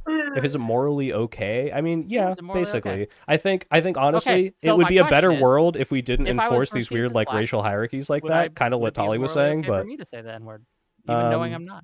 honestly, if you could get away with it and everyone thought you were Black and no one ever found out, which is impossible to enforce, so it's probably not okay. But let's just say in a hypothetical where no one ever found out, it's probably fine. Okay, fair enough. So as far as they $5 know, a from Black guy's saying the N-word. So Sure. Durla Murjay for $5 says the issue is that this thought crossed the mind of someone in charge of sentencing guidelines as a good idea, and public outcry was all that stopped it. Thank you for the $5. I mean, listen, when it comes to the UK, Butters, I know that you love your country a lot. Your country's fucked when it comes to these sort of crazy leftist issues. Yeah. And this is why, by the way, I think that, the Republicans have a good grift going where they will transplant UK issues into America and pretend that they're American. They're not, right? I know, Whick, you did a panel 4 or 5 days ago or something on the Henry Nowak killing in the UK, and there was definitely like an anti-white element in that story for sure. In a way that I don't think you would see in America, frankly. Does that sound... okay, I hope it doesn't get too spicy, but I really want to skim this. All right. New rules on sentencing criminals from ethnic minorities have been abandoned following a weeks-long standoff between senior judges and the government. Shabana Mahmood, the Justice Secretary, believed the proposals from top 2 judges would create a two-tier justice system. Okay. The new guidelines told judges to seek extra information before deciding how to punish. The proposals had sparked condemnation from politicians. She was set to overrule with... okay, wait. Refusing Mahmood's demands to reconsider. The council, made up of some of the most senior legal figures in England, was adamant that the guidelines would have helped address disparities between how different ethnicities are treated in the justice system. The new rules, which would have been binding on judges, were set to take effect on Tuesday, were delayed on Monday because of the inevitability that they would be overturned. Government sources said it would be all but impossible. So what do they actually do? On the basis... Guidelines create a justice system where outcomes could be influenced by race, culture, religion. Well, it already exists, but the guidelines advise the magistrates get a pre-sentence report, give further details on the background before handing out punishment for someone of an ethnic or faith minority, along other groups such as young adults.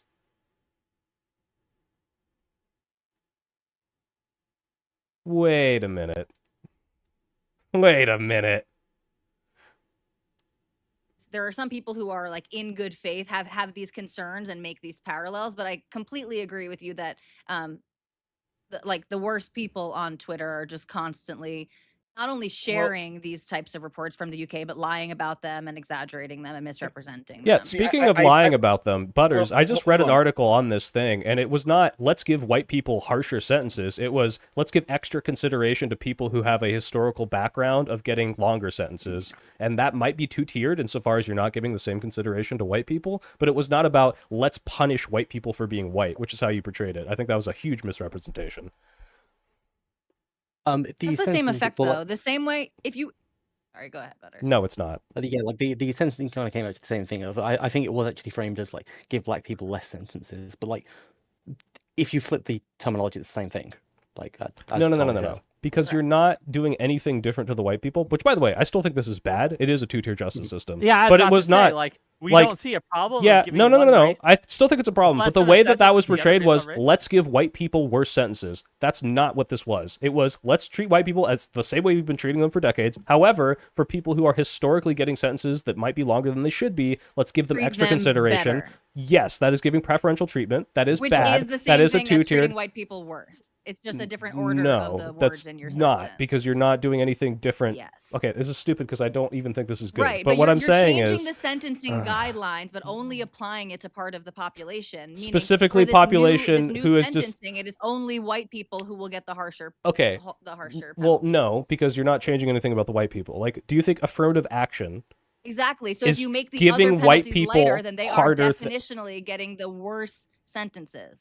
If it's the same sentences they otherwise would have gotten, you're standard. not giving them worse. Worse is But comparative. It's the same. It is. If you're and it is comparative to the other group of people who committed the same crime. No, but their the sentences were already worse. That's why this was being considered. Right. And if you are amending the others, right, then theirs are better. And by comparison, as you just said, because you need a comparison here, relative to the non-white people, the white people would be getting worse sentences. No, okay. Even if that's one because is you amend already the worse. Structure. Then they're giving preferential treatment to minorities. I don't think this is good. Yes, we but are then, saying but the then same they're thing. reducing you these just refuse overly. to No, that does mean that the if you're white not people changing the specifically white would get people's longer sentences, if sentences. anything, it might be bringing the minority sentences on par with the white people's sentences, not necessarily making it. No, you're assuming that this is going to necessarily mean they get shorter sentences, and I don't think that's the case. Both of you, all of you. Okay, all okay. If I give each of my panelists $10 for coming on my panel, and I'm not. This is a hypothetical. You ain't getting paid shit. Yeah, okay? Didn't you beg for money to go to LibCon on Twitter today? And then I decide, you know what? I think that we're going to start paying all the minorities who come on my panel $15 instead. Oh, Whick's racist. I want to give him more. That it would be fair to say that the white people who come on my panel are getting paid less? Yes. This is so objectively true. Why is it not similar to say? Because it's not the same comparison at all. If you're saying there's a history where these minority groups are getting have a disparate outcome of sentencing, we want to address that by giving them preferential treatment.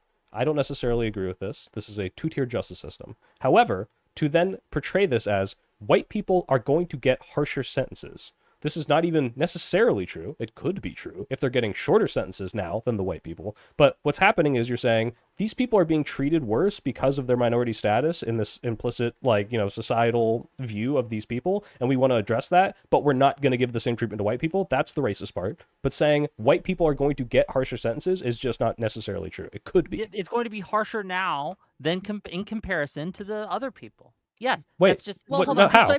Well, so no, sorry, Phil, hold on. What you just said is accurate. It is not necessarily true, right? It would have to actually be borne out in the sentencing. So to your point, yes, up until the point that you're actually making sentences, right? And it could be the case that actually when they do this type of special consideration for non-white groups, that they end up only bringing their sentences to equal with white people. So you're right, it would not necessarily have that impact. But what we are saying is that if it did have that impact, if the white person on average gets sentenced for 10 years, and after this special consideration, the black person gets sentenced for 5 years, then it would be completely accurate to say that white people that were are the getting case. a worse, are being discriminated but against. But it didn't even in this way. pass, so it would be inaccurate to say it. Sure. Negative. And by the way, this is like affirmative action, right? Like that is preferential treatment to minority people. Do you think it's always wrong, Tolly? Like it was wrong when it was incepted? Honestly, potentially, only because there was like the way that it was written, we never gave an endpoint to it, and so I think it created but kind that's of a situation that we're in now. I think there were but good you don't have ideas, a problem but with I it don't know. in concept. You have a problem with it depending on how long it goes. It sounds like. No, I might. Well, no, I might have an issue with it. I've never sat here and thought about what I would have constructed in place of affirmative action. But no, I don't know that that was the best way to handle it. I think there were lots of good intentions. I understand why people thought that would be an appropriate response, but I don't know now that we've been able, especially now that we've been able to see it bear out, I don't know that that was the right way to handle it. Okay, so it could have been handled better. I think we can both agree on that. But again, giving preferential treatment to people who have been locked out of society for 200 years, I don't think is that crazy. Now, again, especially in the justice system, I think this is bad. Like, I don't agree with what the UK was trying to do here. But I don't think it is even close to anti-white racism. I think it is, at worst, misplaced solutions to a real problem. 10,000. Sure, but they sometimes manifest as as prejudice and bias against white people. Read these. Hold on, it's by definition discriminatory. Wait. We have a black voice in the panel now. Yes, but let me read these super chats because money is more important than skin color. Hold on, money is more important than any of your skin colors. Okay, green is the color I care about. I'm gonna read these super chats and I'm gonna give it to single player Carl to have his say. Okay. And I'm gonna mute so I can read Aphael's 10 Australian dollar dues super chat. Preferential treatment is not zero sum. It doesn't make the pre-existing sentencing worse because it might be better for a minority group. It's like a reverse ratchet effect. Yeah, it doesn't necessarily make the white people's sentences worse, especially it seems like it wouldn't have affected them at all, but I don't like it. I don't like two-tier justice systems. I think if you're going to give special consideration, like with DEI, give consideration to everyone. $5 from Hell's Pacifist. If you get one plate of food and someone else gets half a plate, then we give that person a full plate and you also get a full plate. It's equality. Sure. But that's not what we were talking about here. $5 from Airborne Carp. Money is scarce and zero sum, but there isn't a fixed amount of jail time to be shared across all criminals. Not the best comparison. Not true. We do have limited space in jail cells, so yes, we have to limit and ration in some case. It's not infinite. $5 from Derla Marge to say this is in context where the UK will give 5-year sentences to mean social media posts for whites and less than 3 for immigrants who force minors. I don't know if that's true, but thank you for the $5. Okay, single player Carl. Cases. We're gonna listen and learn. Yeah. Okay. Have you kept up with the rape gang cases in the UK? It's a wild story. My brain hurts, and I don't like people who keep telling me that, bro, what, can you just have them ask you the question of whether or not 9 is a child? And I can't. I want to go back into Fed work at this point now because I don't think my job's done.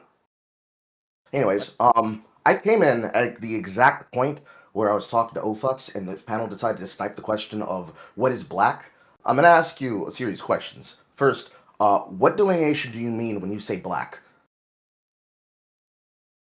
Wait, what? Earlier, when you were asking the question of is Rachel Dolezal black, and then you asked the question of what is black actually? I'm asking you, what do you define as black? Me specifically, or the whole panel? Everybody, the entire panel. I think you're black if I'll be brave. I think you're black if you look black. Pretty good definition. Most people would accept that. Yeah, I think so too. Yeah. Now, Dev, I know you know it's that more when like people say most of society thinks you're black, you're pretty much going to be black insofar as everyone will treat you that way.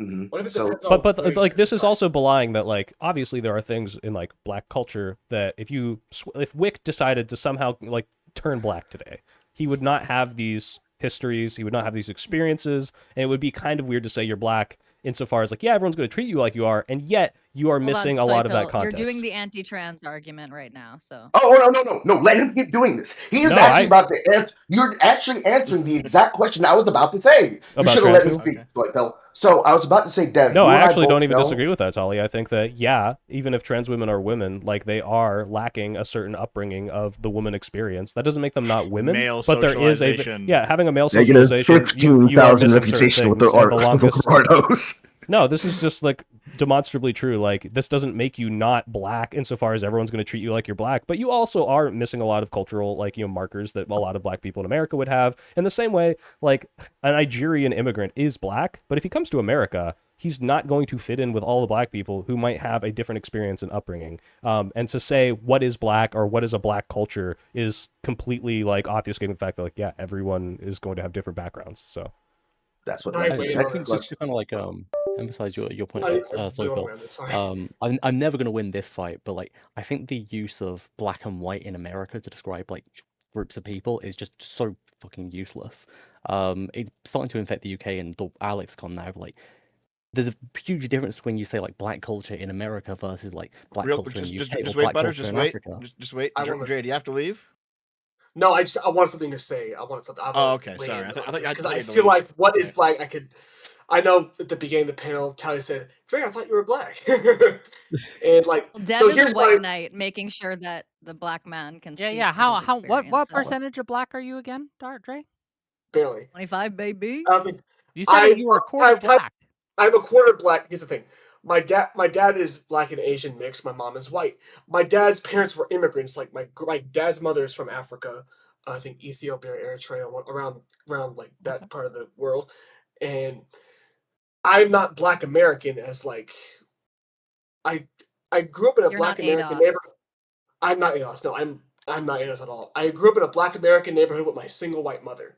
Right. I was around Black American culture growing up. I looked like a regular white kid, like had white white style hair. I don't now, but like again, am I black? I don't really fucking know. My name is Dre, so I mean, it's a stereotypically black name. Well, allow me to show you you're black. Single player Carl, is Dre black? Thank you, Carl.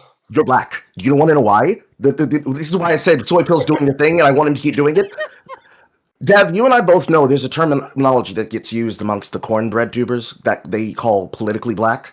So when somebody asks you are you black?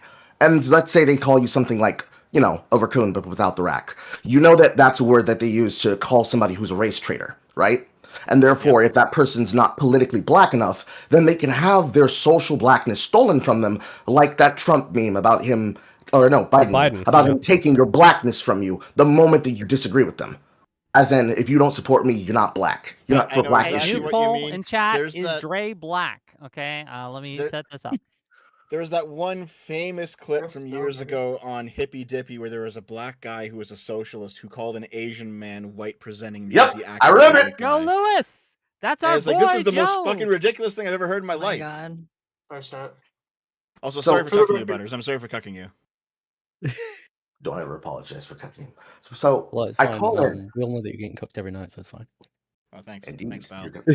So I called in specifically because the entire issue here, I'm going to hit you with a wild take. You need to look at African Americans the same way you should look at religious ethno groups like the Jews. And the reason why is because cultural blackness precedes genetic blackness. I'm pointing at you, just imagine a black finger pointing at you, Dre. He was raised with probably not any amount of Afro-Caribbean culture in his home, okay? If I said the words to you, there were no mirrors in my nana's house, do you know what that means, Dre? I actually don't. That's good. That's fine. That's good. That's fine. But if I was to put you on a drum line and you spent all your time in band, hypothetically, you spent all your time in band, you were a drum line leader, you were with the majorettes, you did the work, you did the polls, and every single one of those people on that drumline lead, black, said things like, why is white chocolate here? You ain't got no soul in your step. And then everybody on the front line at the football game said, don't let him, white cocoa! He earned his place! He be better than chocolate! Take it from a 10 to like a 6, buddy. Like no, that was like a 5. Mic, okay? Wick, you can't tell black people to be quiet. That's racist. I have been But no, I've been called white cocoa, white chocolate before, and derogatorily or in the social sense, the same way African American men and women use the word nigga. kind of both. It depends on like the. It depends on the context. Different settings. Have you ever said the N-word, Dre? Absolutely. No, Dre. Dre, have you said the N-word? Not in the sense. Dre, like, don't lie. It's okay. Everyone has said the N-word. Dre, please don't lie right now. It's okay. It's okay. I've said it. Okay. You can still you can whatever. still get to heaven. Yeah, Babies it's okay. haven't said it. Say it on stream. I go so far When I even was that in you have to when I say was the in word. fifth grade, our teacher asked us if we knew any slurs. And I did. I got sent to the principal's office. It was a bad day. You don't ask a fifth grader if they know any slurs. They'll tell you. Yeah, They'll share the ones that they know. I was answering the goddamn question. I'm still salty about it today, okay? I am still it was one of those fucking cornerstone or like that was like one of those what's the Spider-Verse? Villain origin. Your canon event. It's your canon event. Core memory. It made you hate authority. Exactly. I was in, my teacher asked the class, we were talking about racism, and they asked us, like, do you guys know any slurs? And I did. And I wanted to answer the question because I was an attentive student. And I answered the question. Thank you, Raccoon, for the $2. Appreciate it. Boom. And I got in trouble. And now I'm, wrong. they tricked me. Okay. Set up for failure on that. I apologize. To be fair, did she say the slur, or did she just ask if you knew one? She asked if we knew them, and I did, but I was answering the question, okay? Yeah, he was being an A+ student. I apologize, Uhuru.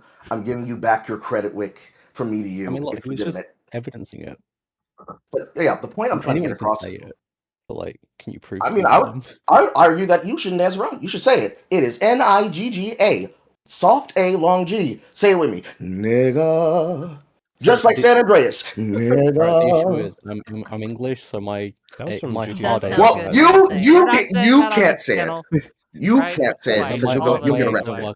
But my point When stands. you sing it like that, it is nice.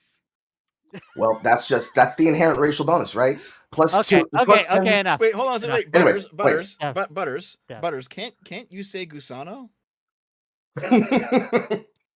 There are lots of words that I can. Oh no, I can't. I'm not fucking Cuban, you fucking idiot. I'm Cuban. I can say hold gusano. on, aren't you? No, I'm Chilean. Oh, sorry. It's not Wow. Irish. It's not even close. Listen, it's somewhere down there. I don't know. They start with C, but they're different countries. Okay. Indeed. But anyways, the point I'm trying to get across here is that this is a myriad of a worm that anybody can open up because it gets used as a way to shut down black people. Because allegedly, let's use Rachel Dolezal. Is she black? Yes. Why? Because she has black genetics and also was culturally black. And then she opened an OnlyFans after she lost her NAACP job. But blackness, it's not something that you've done the action once, therefore you're black. It's something that you're always recontextualizing, like education and learning. What do you mean she has the genetics? She's part black, part white.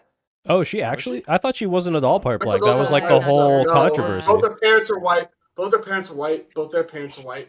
All their her family, her kids are black. She very intentionally she chose blackness, unironically. Like if to say that like with sincerity, she chose blackness. She feels, and this is the thing too, like unironically, I completely believe her when she says she has this like deep affinity ever since she was little for black people and black culture. Like I think she's probably being honest and sincere about that, but I don't think she's African. Actually, wait, hold on. Descended in any way. Real quick, is Talcum X black? In the way in which he tries to ape the culture, maybe. But I don't Are you talking about Sean King? Yes, yeah, Talcum X, Sean King. I mean, I think he's got black genetics. I heard stuff that he's not actually black either, but apparently he is. At least like he's like Dre black. Hey, name the top 3 fake black people. Go. Talcum X. Probably. Yeah, definitely Sean King is up there. Justin Trudeau, obviously. I mean, come on, Dev. Come on now. Katy Perry's working her magic on him, okay? She's getting all the blackness out of his body, one step at a time. Okay, enough of this. Gang, I think it's 9 o'clock. I'm done. I hope you guys enjoyed this. I thought Butters had something else to say before we go. Oh, does Butters have something else to say? Make it good, Butters. I started saying in different community, so I guess just like I think that I'm never going to win this battle in the States because it's too culturally ingrained. But the the use of white and black to describe groups of people, I think, is incredibly useless. I think that it muddies and like merges so many different cultures into just the same package. If you look at a black Arab versus a black African, they are completely different cultures, completely different people. But in the States, in a lot of these conversations, we just say black, or we look at, Raccoon, I see your message. If you want to super chat, I'll read it. Just put it in chat. John and the Englishman in the room, they're not going to get along. They're not part of the same culture. Well, We're never Americans going to kind win of this have battle, but like, a fucked view of ethnicity in general, so. yeah. Yeah. I do not claim We this have the energy. correct view. I am culturally awakened. Okay.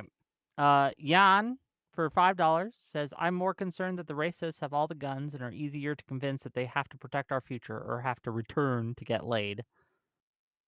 $10 from Mr. E. We literally have sundowns in this country while having race realist as a congressman while taking voting rights taken away. $5 from Scorned. Or from I'm sorry.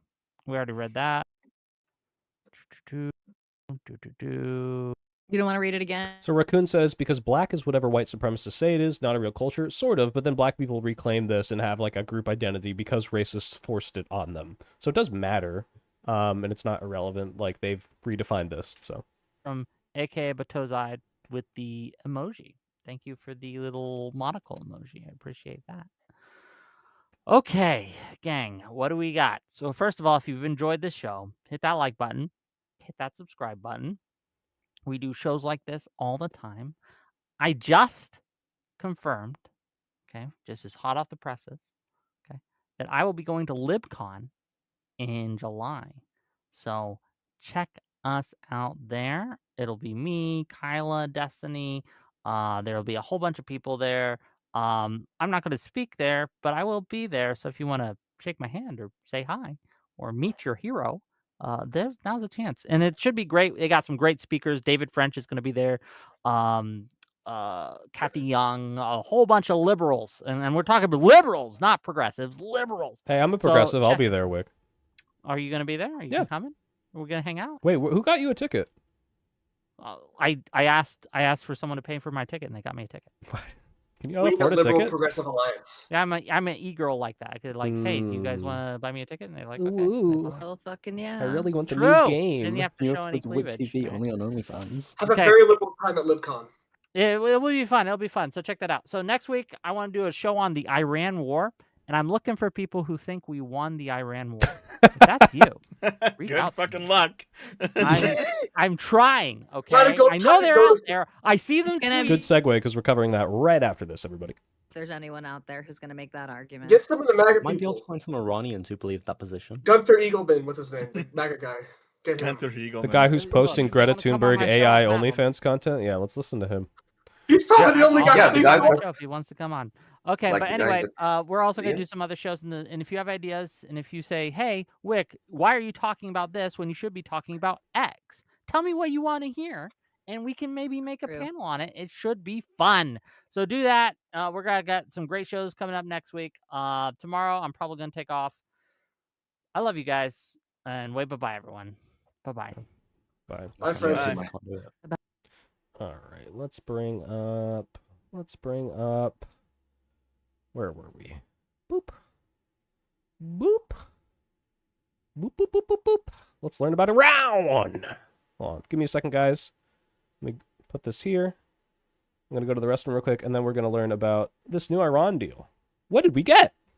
Did we win? Are we winning? Did we win? We did not win. 1 second. I hope you all enjoyed that little panel, Colin. I enjoy those, but I really need to do more panels. Let's see. Where? Oh, there it is. Boop, boop, boop. Boop, boop, boop, boop. Wait, why are there two of these? Oh, I gotta turn off the display capture. There we go. No ways. GMC's in store. Yeah, you guys know, based on the algorithm, that I'm definitely looking for buying a truck, apparently. Are you tired of winning already? I'm not tired of winning. Some people still don't consider Irish people white. Yeah, I think one thing that it is interesting to say is that black and white are mostly American concepts. Like, yes, we like had like the whole racism and slavery and like, you know, that was perpetual in Europe, but like whiteness is such an American concept. Like Germans don't think they're French. French people don't think they're Spanish. They all hate each other. And the idea that like you could just outgroup or in-group like this, it is mostly just to perpetuate racism. Your friend is rate agent. I need an ad blocker. I usually have one. But you know what? It is what it is. No gay cruise ads. I'm getting weird gay ads sometimes that are like, it's the best razor to trim your butthole if you're a bottom. And I'm like, I'm not though. Like, where did you get the idea that I was? So, I mean, like, I'm not afraid of saying that because it's like, oh, you're telling on yourself. It's like, look, they're showing up, but I don't know. I don't know why. Like, I'm not gay. I actually, oh my God, I remember a couple years ago, I was getting these Snapchat ads and it would be this like shirtless guy, like, hiking in like the Castro, which is the gay district in San Francisco. And he'd be like, oh, hey, I didn't see you there. Are you looking for gay singles? And I'm like, I'm not. But why do you think I am? Don't forget Italians in America weren't white for a long time either. Yeah. You get to watch gay men do things on those, right? Probably. Do you guys know what Sniffies is? All right, guys. One's in the chat if you're gay and know what Sniffies is, or if you're not gay and know what Sniffies is. Workout gym guy progressive equals gay. Yeah. Yeah, I get it. All right, I got 1-1. One Sniffies knower. Two Sniffies knower. Is this liberal or progressive socialist? I'm progressive. I'm like a social democrat. One, but I don't know what it is. Then don't say one. It's just like another grinder. No. No, no, no, no. Maybe gay guys are looking up your pics. Actually, JJ sent me a thread of this like gay forum where like they make forums or like threads on gay or celebrities that gay people want, even if they're not gay, and they speculated on my gayness. So Sniffies is like the craziest thing I've ever seen. I'm not going to go on there now because it's not appropriate. You know what time it is? Spin to win, Soy Pill. Thank you, Barbras. Danitoch the fourth. So Sniffies is like, what if Grinder, but like even more promiscuous, where you don't even like match with people. You just get a map and there's pictures and they're just like, here's my butthole. Come over. My door is unlocked. It's like, I don't even trust, like, if I, like, was the biggest, strongest man and I had a gun, I still would not trust strangers being let into my house. Like, I get the fantasizing. I get the, like, oh, it's so hot, like, the stranger, and yeah, it's efficient, exactly. But, like, I don't know, man. Like, that's fucking wild to me. That's, like, Jesus Christ. So have you considered my merch suggestion? Oh, the blanket with my face? Yeah, I've considered a lot of merches. I just have not had the time to put it together. All right, guys, I have to go to the restroom real quick. When we come back, we're going to cover the Iran war. So.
Who's ready to learn?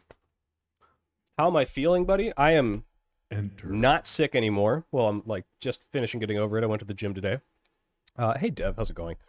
But I'm feeling a lot better. Everything's looking up Millhouse, as they say. Things are going really good in life. My channel's doing well. My personal life is doing well. People around me are having good success. I'm just happy. Hey, Gordon, how's it going, man? What day did I have? What does that mean? What are you guys talking about? Oh, it was push day. So chest day. But missing 4 days and going back. Ugh, great. No idea what the hell Sniffies is, but I do get laid at Hardee's. Ew. I changed my gym routine after watching Soy's video, and I'll never forgive him. Oh no, did it not work? Just found your channel a week ago. Love your content. Thank you. Thank you, Barnacle. Freshly shaved asshole really turned it around for him. All right. Guys, wait. This one first. We're going to read, because it's important, we know, what is in this Iran agreement, this deal. Now, keep in mind, this is not an agreement. This is, we are going to talk about it, and these are the terms. This, like, mode of understanding is what it's called. What's an MOU again? 1 second. It's MOU stands for Memorandum of Understanding, excuse me. Like, so technically this isn't a deal because it's not like the JCPOA, which is like a drafted thing with everything all laid out. This is like, this is what we're going to try to reach. And Iran and America seem to not be on the same page, and Israel isn't even involved. So how many Mitch McConnells could I beat in a fight? This is like the toddler thing where it's like, it just depends on when I run out of energy. I can infinite until I ran out of energy. I'm not busy. Have you in my ear while I make fundraising calls. Oh, awesome. Good luck, buddy. All right. So, weapons, money, and ships. How is this Iran deal different from the others? This is from BBC. BBC, some people don't like them insofar as, like, if they're covering British politics. I think if they're covering American politics, I trust them just as much as I trust Reuters and AP. Yeah, the UK misinformation thing, I really did not like that.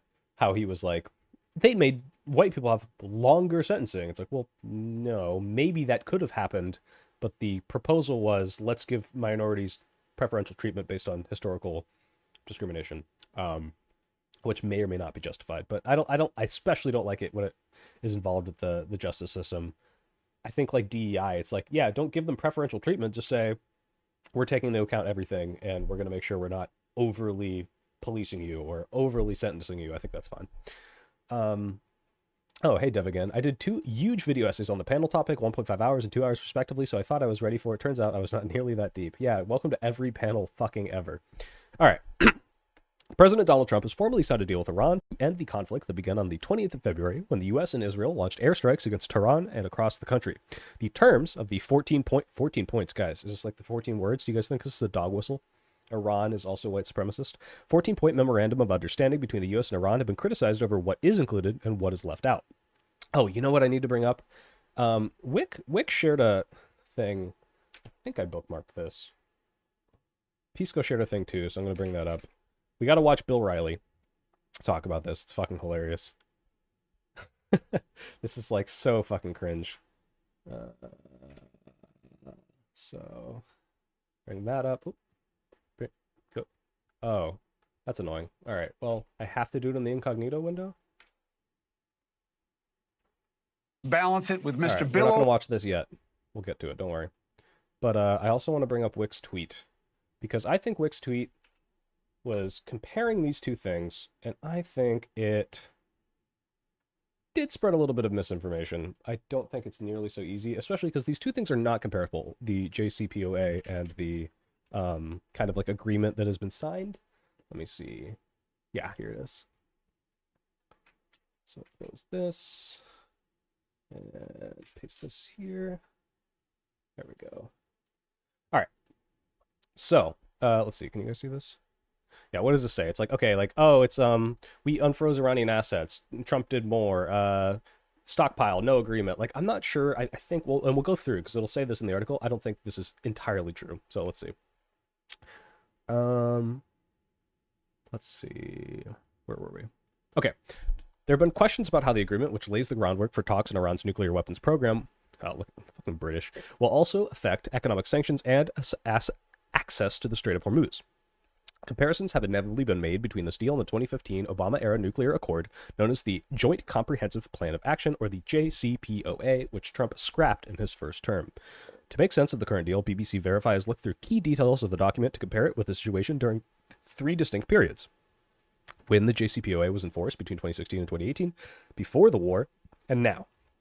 So, for weapons, the whole point of the JCPOA, which included the UK, France, and the EU, China, and Russia, was to impose specific limitations on Iran's nuclear program. That highly technical document restricted Iran's stockpile of nuclear material to 300 kilograms and said it could not enrich its uranium above 3.67% for 15 years. So, by the way, guys, I was interested in this. What is uranium enrichment? So, like, you have, what is it? It's like 238 is the isotope, and you put it in these like gas centrifuges with like steam, and like as it's like circulating, you're able to take like these semi-permeable membranes. Let me see if I can find a thing for this. Centrifuge uranium. Sorry, I just want to make sure I don't have any weird things in my search. There it is. Okay. So these are actually really cool. Just like learning about like how this stuff works. So basically you're circulating and like harnessing out the uranium that you can actually use in a bomb. And these are basically how like everyone does this. Like now, like this is how uranium is enriched. So if you get it to like a certain percentage threshold of 235, which is the one you would use in like a nuclear missile, like then it becomes more volatile enough that you can make a bomb at it. If you put a bunch of 238 isotope in it, apparently it would, not explode, or you wouldn't be able to cause the chain reaction. So I think that's interesting. Can I talk about Corvarex enrichment? No. All right. So, basically, enriching it does get it to a point where you can use it in nuclear facilities. So the level of enrichment, 3.67, is not high enough to be used in nuclear warheads, but can be used in reactors to generate electricity. The JCPOA also allowed the IAEA, or the International Atomic Energy Agency, access to Iran's nuclear program to ensure it was complying with the agreement. So my understanding is not only did this international agency, the IAEA, also Iran, also I think America, like the Trump's own State Department, and the IDF. So like they were all on board with this, said they are not enriching uranium to bomb levels or close to bomb levels. Even the IDF said this. My understanding was, fact check me on that, but I'm pretty sure like before the JCPOA was gone, it was like, yeah, Iran is complying to our knowledge. They said Iran had been complying until Trump withdrew because he called it a decaying and rotten. Yeah, because he's a fucking moron. Following the collapse of the deal, Iran stepped up its nuclear program. So it's like, yeah, okay, if you're going to get rid of this deal that incentivized us not to make nukes, we're going to fucking make nukes. Fuck you. So at the start of the war, Iran possessed approximately 440 kilograms of uranium enriched to 60%, which can be very quickly brought to 90%, and you can make nukes. While the new MOU text, as read out by the White House to the BBC and other media organizations, states that Iran reaffirms that it shall not procure or develop nuclear weapons, there's little detail about the issue in the document. There's similar language in the JCPOA, which stated Iran reaffirms under no circumstances will Iran ever seek, develop, or acquire nuclear weapons. So back to this thing. It's like, oh, there's no agreement as to whether or not they'll like enrich. It seems like there is, but it's vague. So like this seems a little bit like misinformation. I don't like these like Twitter memes that people share around where it's like, just read the articles, guys. Don't go off this shit. This is the new MOU states that the two parties agreed to discuss the issue of enrichment to resolve the disposition of stockpiled enriched material pursuant to a mechanism that will mutually be agreed upon. Again, suggesting that this will be included in forthcoming negotiations. In recent weeks, Trump has said that Iran's remaining nuclear material will be removed from the country. So it's like, yeah, Trump says this. I don't know if it's in this agreement, but he at least says that's what the plan is. So like, even if I think he's lying, or I don't think he'll achieve it, or Iran might not agree, like, again, this is like kind of misleading. U.S. officials briefed that the deal sets a minimum standard where the enriched stockpile will be destroyed. So the MOU actually makes no mention of this happening. This is why maybe it says this in that little meme. But it's important to bear in mind that excuse me, I gotta sneeze. Residual sickness.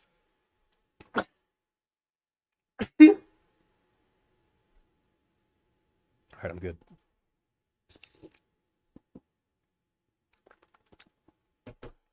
And we're back. It's important to bear in mind that the JCPOA was a final, detailed agreement negotiated over 2 years, while the MOU is a framework for 60 days of talks about a nuclear agreement, so the two are not directly comparable. And so, like, this isn't me just trying to, like, play defense to the Trump administration. Yeah, you're right. Sorry, Ratatouille. I should be wearing a mask like Taylor Lawrence right now. This is literally not an agreement. This is not like the agreement has been laid out like the JCPOA with all the signatures and all that. This is like we're agreeing to discuss something that will get us to something similar to the JCPOA. So not to say that the outcomes and what they're promising is not comparable, but just that this isn't the same type of agreement. You even sneeze like a lefty. Yeah, I could have done the... As well as tackling Iran's nuclear program, Trump said on the 2nd of March, fucking British people, on 2 March, shortly after the start of the conflict, that the U.S. was destroying Iran's missile capabilities and that their capacity to produce brand new ones. So this one's really interesting because the MOU text makes no mention of the ballistic missiles, and Trump said on the 17th of June that it would be unfair for Iran not to have these missiles, given that other countries in the region have them. What a fucking weird thing for him to say. Like, it's unfair for people that aren't our allies to not have the missiles that our allies have. And, by the way, in 2018, when he scrapped the JCPOA, he complained not only does the deal fail to halt their nuclear ambitions, but it also fails to address the regime's development of ballistic missiles that could deliver nuclear warheads. But now it's not fair that they don't have them. So I don't know what the fuck is going on with their messaging here. 1 second. I got a message. Who is friending me here? I have all these friend requests now that I'm in all these servers. And it's like, I don't know who you are.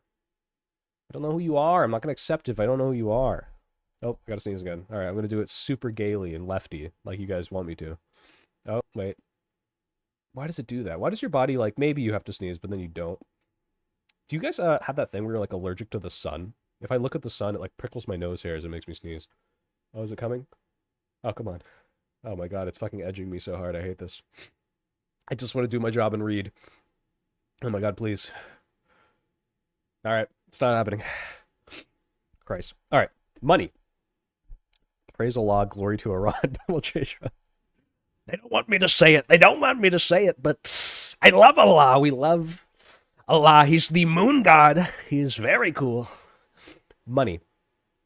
The 2015 JCPOA did not involve the U.S. paying Iran new money, but provided sanctions relief and restored Iran's access to some of its own assets, including those of its central bank that had been frozen or seized abroad. So back to this, where it's like, okay, where's the 300 billion thing? This is like additional costs. Hold on, let me read more on the money thing first. America was supposedly worried about the Nazis developing nuclear technology, but they got the entirely wrong country. They should have been looking towards Moscow. I think they were worried about both, especially because I think there was a defector in the Manhattan Project to Moscow. An official at the U.S. Treasury estimated in 2015 that unfrozen Iranian central bank assets were worth between 100 billion and 125, but did add that the total assets which Tehran could access as a result of the sanctions relief would only be around 50 billion. So is that what this says? See, like, yeah, this is only 1.7. It's not true, apparently. Like, it's much higher than that, and this is like trying to downplay it, which is like annoying because it's like, yeah, just be honest. Don't, like, his deal is much worse. You don't have to lie. Economic sanctions were reimposed on Iran after Trump scrapped the JCPOA and were progressively stepped up in the following years. Before the war began on the 28th of February, sanctions by the U.S. and other countries had created extreme economic difficulties in Iran. By the way, I have a friend slash audience member who asked, she's like, oh, you should come visit, like in Kurdistan.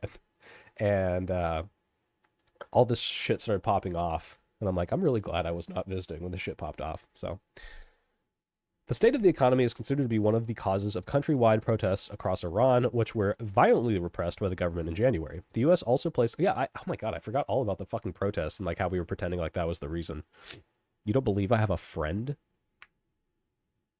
Okay. Fair enough. The U.S. also placed sanctions on Iranian oil, which made it difficult for Tehran to sell its crude overseas, although it was able to partially get around them by using a shadow fleet of tankers. The new MOU says the U.S. will terminate all types of sanctions against Iran in an agreed-upon schedule. So is that what this says? Sanctions. Lifted in place.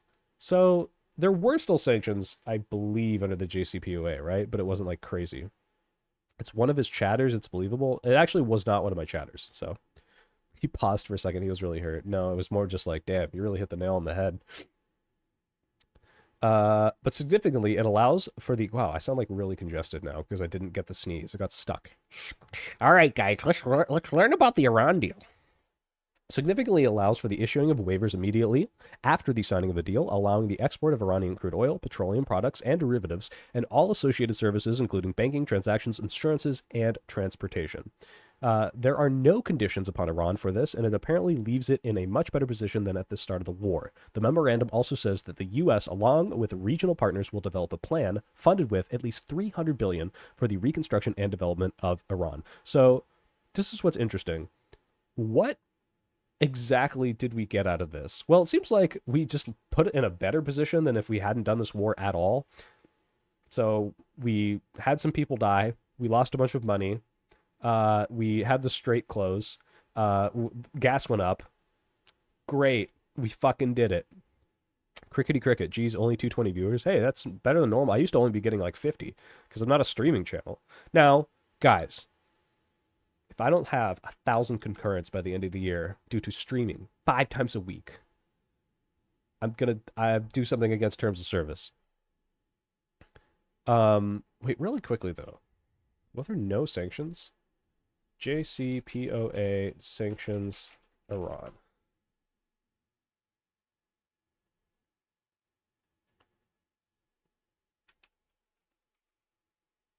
Okay, they did sanctions relief. Billions of dollars worth of sanctions relief. There weren't like no sanctions. I see. Okay. Let's put that back. Type 1 to get soy to 1 million subscribers. It'll happen eventually. Ships. Before the recent conflict began, ships carrying oil, natural gas, and fertilizer have been able to pass freely through the Strait of Hormuz for many years. In fact, the narrow seaway was not mentioned at all in the JCPOA. Ship tracking data, published by the International Monetary Fund, shows a daily average of 94 merchant ships transited the strait in 2025. Daily, 94. I thought I was going to say yearly. Since the conflict began on the 20th of February, the daily average number of transits collapsed to just 6. According to the data, though a number have been crossing with their location transmitters turned off, so the true figure will likely be somewhat higher. Soy, have you really been streaming 5 times a week? No, but I'm moving around August time, and something that is eating up a lot of my time here, I have like a mini little side hustle I will not have when I do eventually move, and I will spend so much more time streaming and editing, and streaming will have to replace said side hustle. So, yeah, I might as well. And I wanted to do that anyway. Yeah. The MOU says the U.S. will fully end its naval blockade. Soy is moving to Tel Aviv. Yeah, guys, I'm doing birth rate. The MOU states the U.S. will fully end its naval blockade of Iran within 30 days. Grant, how's it going? Thank you for the $2. Gimme dat BWC. BWC? Oh, like big white cock? All right, so paid me $2 to sexually harass me. Sorry, OnlyFans is that way, sir. It also states that Iran will make arrangements using its best efforts for the safe passage of commercial vessels with no charge through the Strait of Hormuz, but adds that this will be for 60 days only. So this is very tepid, and I'm not, again, I think if you guys saw my other stream on this, there's no guarantee that this is not going to be blown up by Israel or by Trump himself, who said, like, if I don't like what they're doing, we're going to bomb them. Don't you mean Grindr? No, because you don't pay people to show you their dick on Grindr. Therefore, it says that Iran will conduct dialogue with Oman to define the future administration and maritime services in the Strait of Hormuz. On the 21st of May, Iran announced that they had unilaterally established a Persian Gulf Strait Authority to regulate shipping through the waterway. And Iran's foreign ministry is reported to have said this week that although there will be a transit toll for shipping, there will be fees for using the strait, which will be charged in exchange for the services that are provided. The deal, and indeed the White House's commentary around it, makes no mention of taking action to stop Iran from charging these fees in the future, which will be a boost to their economic power and influence in the region relative to the situation before the war. So it's like, okay, not only did we get less than the JCPOA, we strengthened Iran by making it now they can charge people. They have greater control over the Strait of Hormuz. They have fewer sanctions, more money, way more money than we gave them for the JCPOA, and kind of vague terms on their enrichment stuff. But obviously, I think if they do enrich, like, Trump will go after them again. So I think that was kind of fucked. You don't have to pay. Yeah, I don't think Grindr costs money, right? Enter. Grant, another $5. I spent 15 minutes trying to send you $10 to harass you like an hour ago, but it wouldn't let me know how, matter how obscure. Well, thank you. Thank you, buddy, for, guys, if you didn't know, Grant appears in my inauguration video as the based guy holding the sign with his friend and saying protect trans kids or whatever. So if you want to know who Grant is, go watch that. All right, guys, I want to watch Bill O'Reilly have a fucking meltdown trying to like fucking defend this stuff. It's insane. O'Reilly and how he understands this and why the president. First of all, look how fucking old this guy is. I can't believe he's still alive. Says it is such a major win for America. How do you see it? Well, this is Plan B. So Plan A didn't work. Plan A was kill the leadership and the people will rise up. Yeah, by the way, remember when Trump was saying the only acceptable end of this was unconditional surrender, and that just never happened? And like now it's like we've absolutely capitulated. Like, it's so funny how they stuck to that like it was, yep, Trump's going to do it. He's playing hardball. He's so good. And they just ran away from that so fast. And we'll get rid of them once and for all. Didn't work. Was it worth a gamble? You know, they got a lot of credence out of it. You keep mentioning missiles. How many missiles do you think are in Iran? Do you know? No clue, just Okay. like the U.S. government. Well, why are you saying that the missiles then would be some kind of nefarious part of this agreement? Well, I don't. Ask Israel. This is not a good. This is Ask not a Bahrain. good. This is not a good deal for Israel. But I don't know of any U.S. intel person who believes that their missiles haven't been downgraded severely. I don't know of any. If you can find one, put them on. Yeah, but Trump's saying that we should give him more missiles, or Iran more missiles. Number two. Here's what we know, okay? Not just the Wall Street Journal, which you say is the only fair newspaper in existence, but the Journal and other outlets have said we misunderstood how much they had been degraded, that their silos are able to be rebuilt very quickly. But that's not my point, Bill. I don't have to know the right answer. I'm not the president of the United States. But the president of the United States just said, I'm okay with them having missiles. How can I say Saudi Arabia can have them and they can't? Because one of them is an ally state and one of them is a terror organization. Okay. Bill, I didn't if a hear Democrat said that, your guys' heads would explode. I don't have guys. I didn't hear him say that. Iran. Oh, classic. The Mike Johnson. I didn't hear him say that. I don't know what you're talking about. This is an indefensible statement, so I'm just going to say I don't know about that. Having missiles. We just was said okay. it. All right. You just said it. Didn't hear it. Okay. Well, he said it. I promise. Okay. I need to know the context and what, because he just doesn't say sentences. He says long paragraphs. Well, Trump says Well, paragraphs. let's get back to. Well, okay, wait. Let's be fair to Bill O'Reilly. What did he say? What did he actually say, all right? Trump, Iran should have ballistic missiles. Is there a clip? There we go. President Trump has formally signed a 14-point memo of understanding with Iran. The document states the U.S., Tehran, and their allies agree to immediately Hey, end. see this right here? Doesn't this look a lot like... Doesn't this look a lot like a...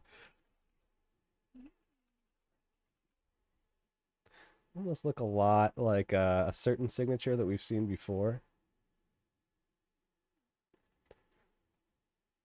Like, they said this was fake, right? I don't know if they're still talking about that, but, doesn't seem to have changed that all that much, but... All military operations. Mr. Trump warned he could order new strikes if Iran's leaders, quote, don't behave. If they don't come through, is it a threat that we bomb? You can call it whatever you want, but it'll probably happen. Iran's president also signed the Memorandum of Understanding yesterday. The agreement also What is this? What is this Captain Picard meme? states the U.S. will waive some sanctions against Iran and defers nuclear talks, which was a key reason for the military operation. Some critics argue the memo will leave Tehran stronger than before. CBS News senior White House and political correspondent Ed O'Keefe is brings this going us to show more the on clip? situation. Prolonged war. Well, it was a... Could take longer. It's on. That much. Earlier, he conceded domestic political pressure compelled him to act. I didn't want to see... By the way, guys, this is Howard Lutnick we see under you guys in the chat. Former boss of mine, total piece of shit. So hearing that he had been hired for the Trump admin was not at all surprised, given all his scummy billionaire-ass bullshit. Economic catastrophe. If you... I don't understand why they never have video clips already loaded in response. They really should. I like it when they can just confront them. There's a one... Oh, let me find this. Tucker Carlson did this, and it was so fucking funny.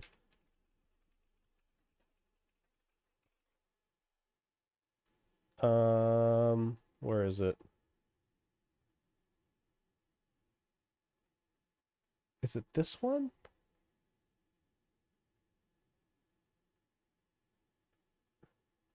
He says, I don't remember. Oh, yes. Whether or not Trump is the Antichrist. Oh, God, this is so good. Every journalist needs to do this. A political case against Trump Mhm. that you make. But I do want to ask you about the moral case that you've been making as well. Because, you know, you've been talking on your show about whether Trump is the Antichrist. I have not said that. Okay. Here's a claim. I am a journalist. I've done research. You said this. No, I didn't. Oh, okay. Here's the fucking clip, dipshit. On your show, the day after Easter, you noted he did not put his hand on the Bible during his swearing-in Correct. ceremony as president. You said, and I'm quoting, maybe he didn't put his hand on the Bible because he affirmatively rejects what's inside that book. And then on a recent show, you went further saying, here's a leader who's mocking the gods of his ancestors, mocking the God of gods, and exalting himself above them. Yes. Could this... Yes. Mundungus. Brad Palumbo did it with Taylor Lorenz. Taylor Lorenz just needs to own this, okay? Right after the Luigi Mangione assassination, she just posts with no context a photo of the Blue Cross Blue Shield CEO. There's no caption. It's just like, here it is. And he's like, like, what do you think this means? And she tried to like obfuscate it. It's like, Taylor, like, we know what this means. Like, maybe you're doing this for optics to say, no, I don't support the assassination, but like, you clearly do. Like, you made it so obvious. And I think she said, we want these people dead in a tweet. So it is good to like keep those receipts up there, because it's just like, don't let them lie about it. be the Antichrist? I actually did not say, could this be the Antichrist? Here's a leader who's mocking the gods of his ancestors, mocking the God of gods, and exalting himself above them.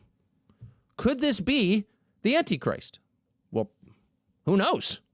So it's like, I didn't say that. That didn't happen. Okay, here's a clip of you saying it. I don't know where that comes from, but I know that those words never left my lips. What? What do you... I'm sorry, Tucker. Hold on. Let me just show you this one more time. Here's you saying it. Leader who's mocking... Is this you, Tucker Carlson? She needed to be meaner to him here. Like, it's good that she had this, but... Hello? This is you, right? Mocking the gods of his ancestors, mocking the God of God. This is not years ago. This was in April. And she's interviewing him now. This is a couple months ago. Gods, and exalting himself above them. Could this be the Antichrist? Well, who knows? So it's good that she has the clip. This is what you need to do. I don't know where that comes from, but I don't know where that comes from. Here, your show, April 15th, 2026. I know that those words never left my lips. Those words never left my lips. Hold on. Here's the clip one more time, just in case you forgot. Just keep fucking spamming this in his face. What the fuck are you talking about, Tucker Carlson? You are lying. Because she didn't show him the clip. I think it was added in post-edit. Maybe. God, that would suck. I'm not sure I fully understand what the Antichrist is. If there's just one, I actually tried to understand it. I may look at her like playing like cordial. No. I have said some are asking that. I'm not weighing in on that because I don't understand it. I don't want to pretend that I'm a shaman or anything like that.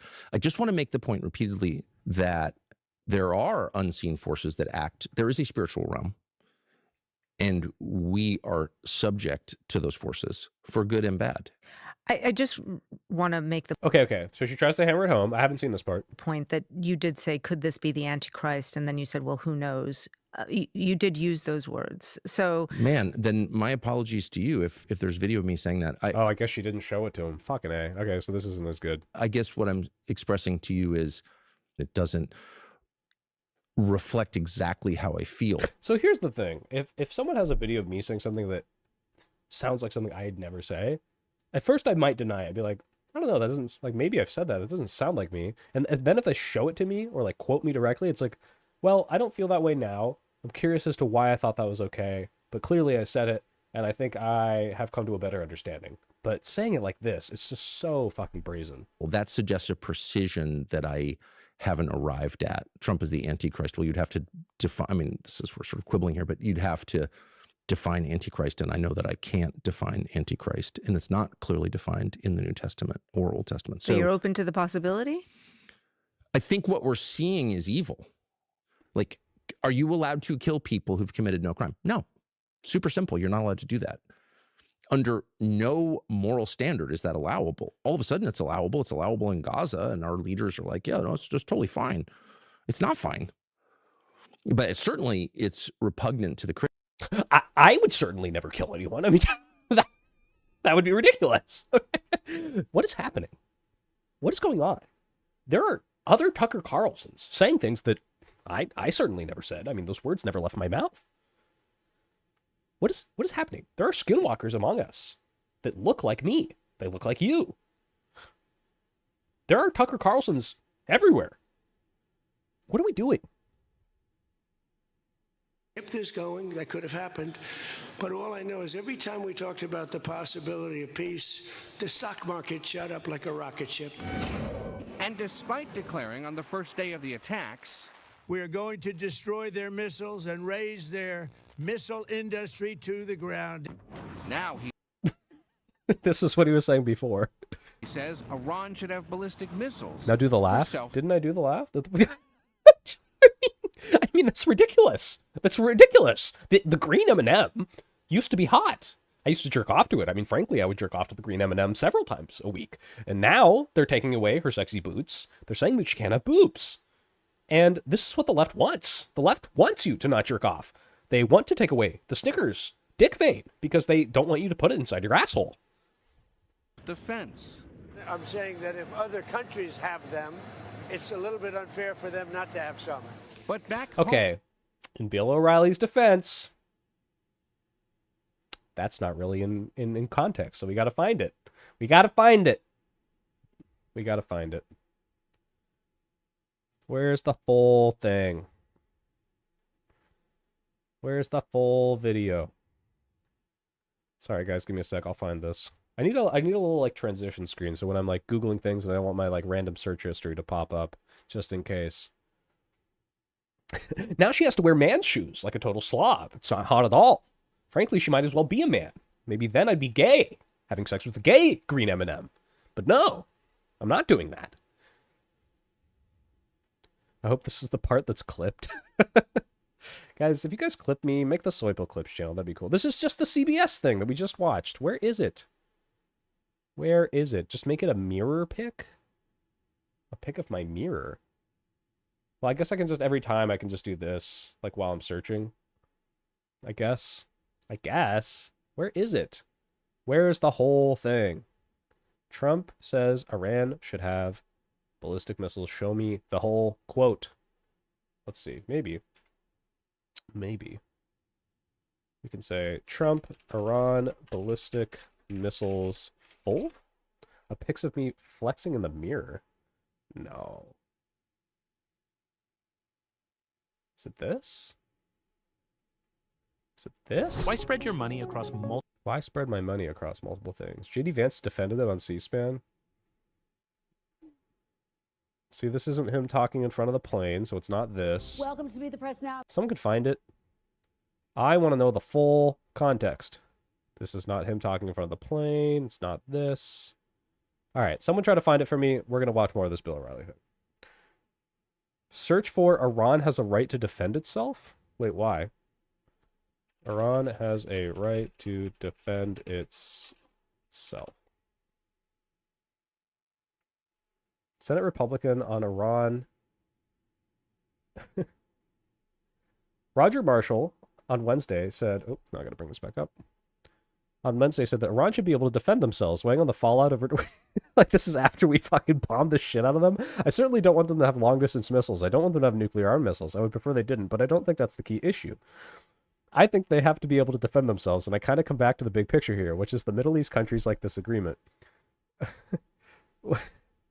You're never going to get them short of boots on the ground surrendering everything, Marshall said. But again, what I'm getting at here is the agreement has the support of all or most of the countries in the Middle East, and I think they're going to give it a lot more of a long-lasting relationship, a long-lasting success. President Trump also discussed, okay, here it is. Am I going to let Saudi Arabia have missiles, but they can't have them? Doesn't work that way, you know? It doesn't work that way. And missiles aren't the problem. They hurt a little location, but they don't blow up the planet. Oh my God, can we get this? Is he going to say it? What? Oh my God, where's the fucking actual video of like the whole thing? Jesus Christ. I fucking nightmare blunt rotation. Get me away from this. AI slop t-shirts ad? Yeah. Nukes don't blow up the planet either. Well, enough of them will. I always watch your videos and enjoy them. Big love from the Middle East. I hope you're doing okay. I heard things are happening there. But thank you, CU8J. Alright. Ad. Is it going to be actually in this? Wait, what is this?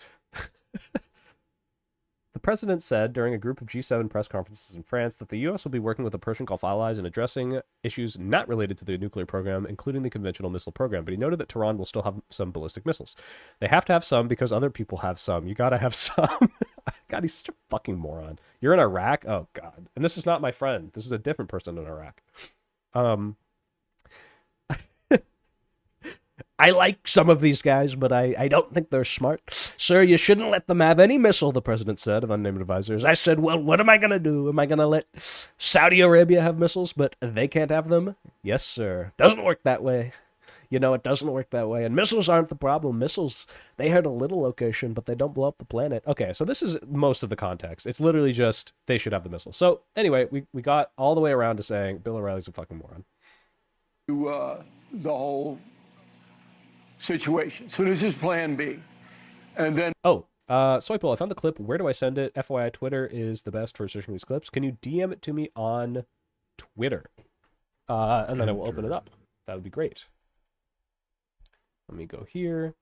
Thank you, Few Welcomed 513 for the $5 for that Tucker impression. That shit was great. Yeah, Tucker's easy. You just have to act totally incredulous.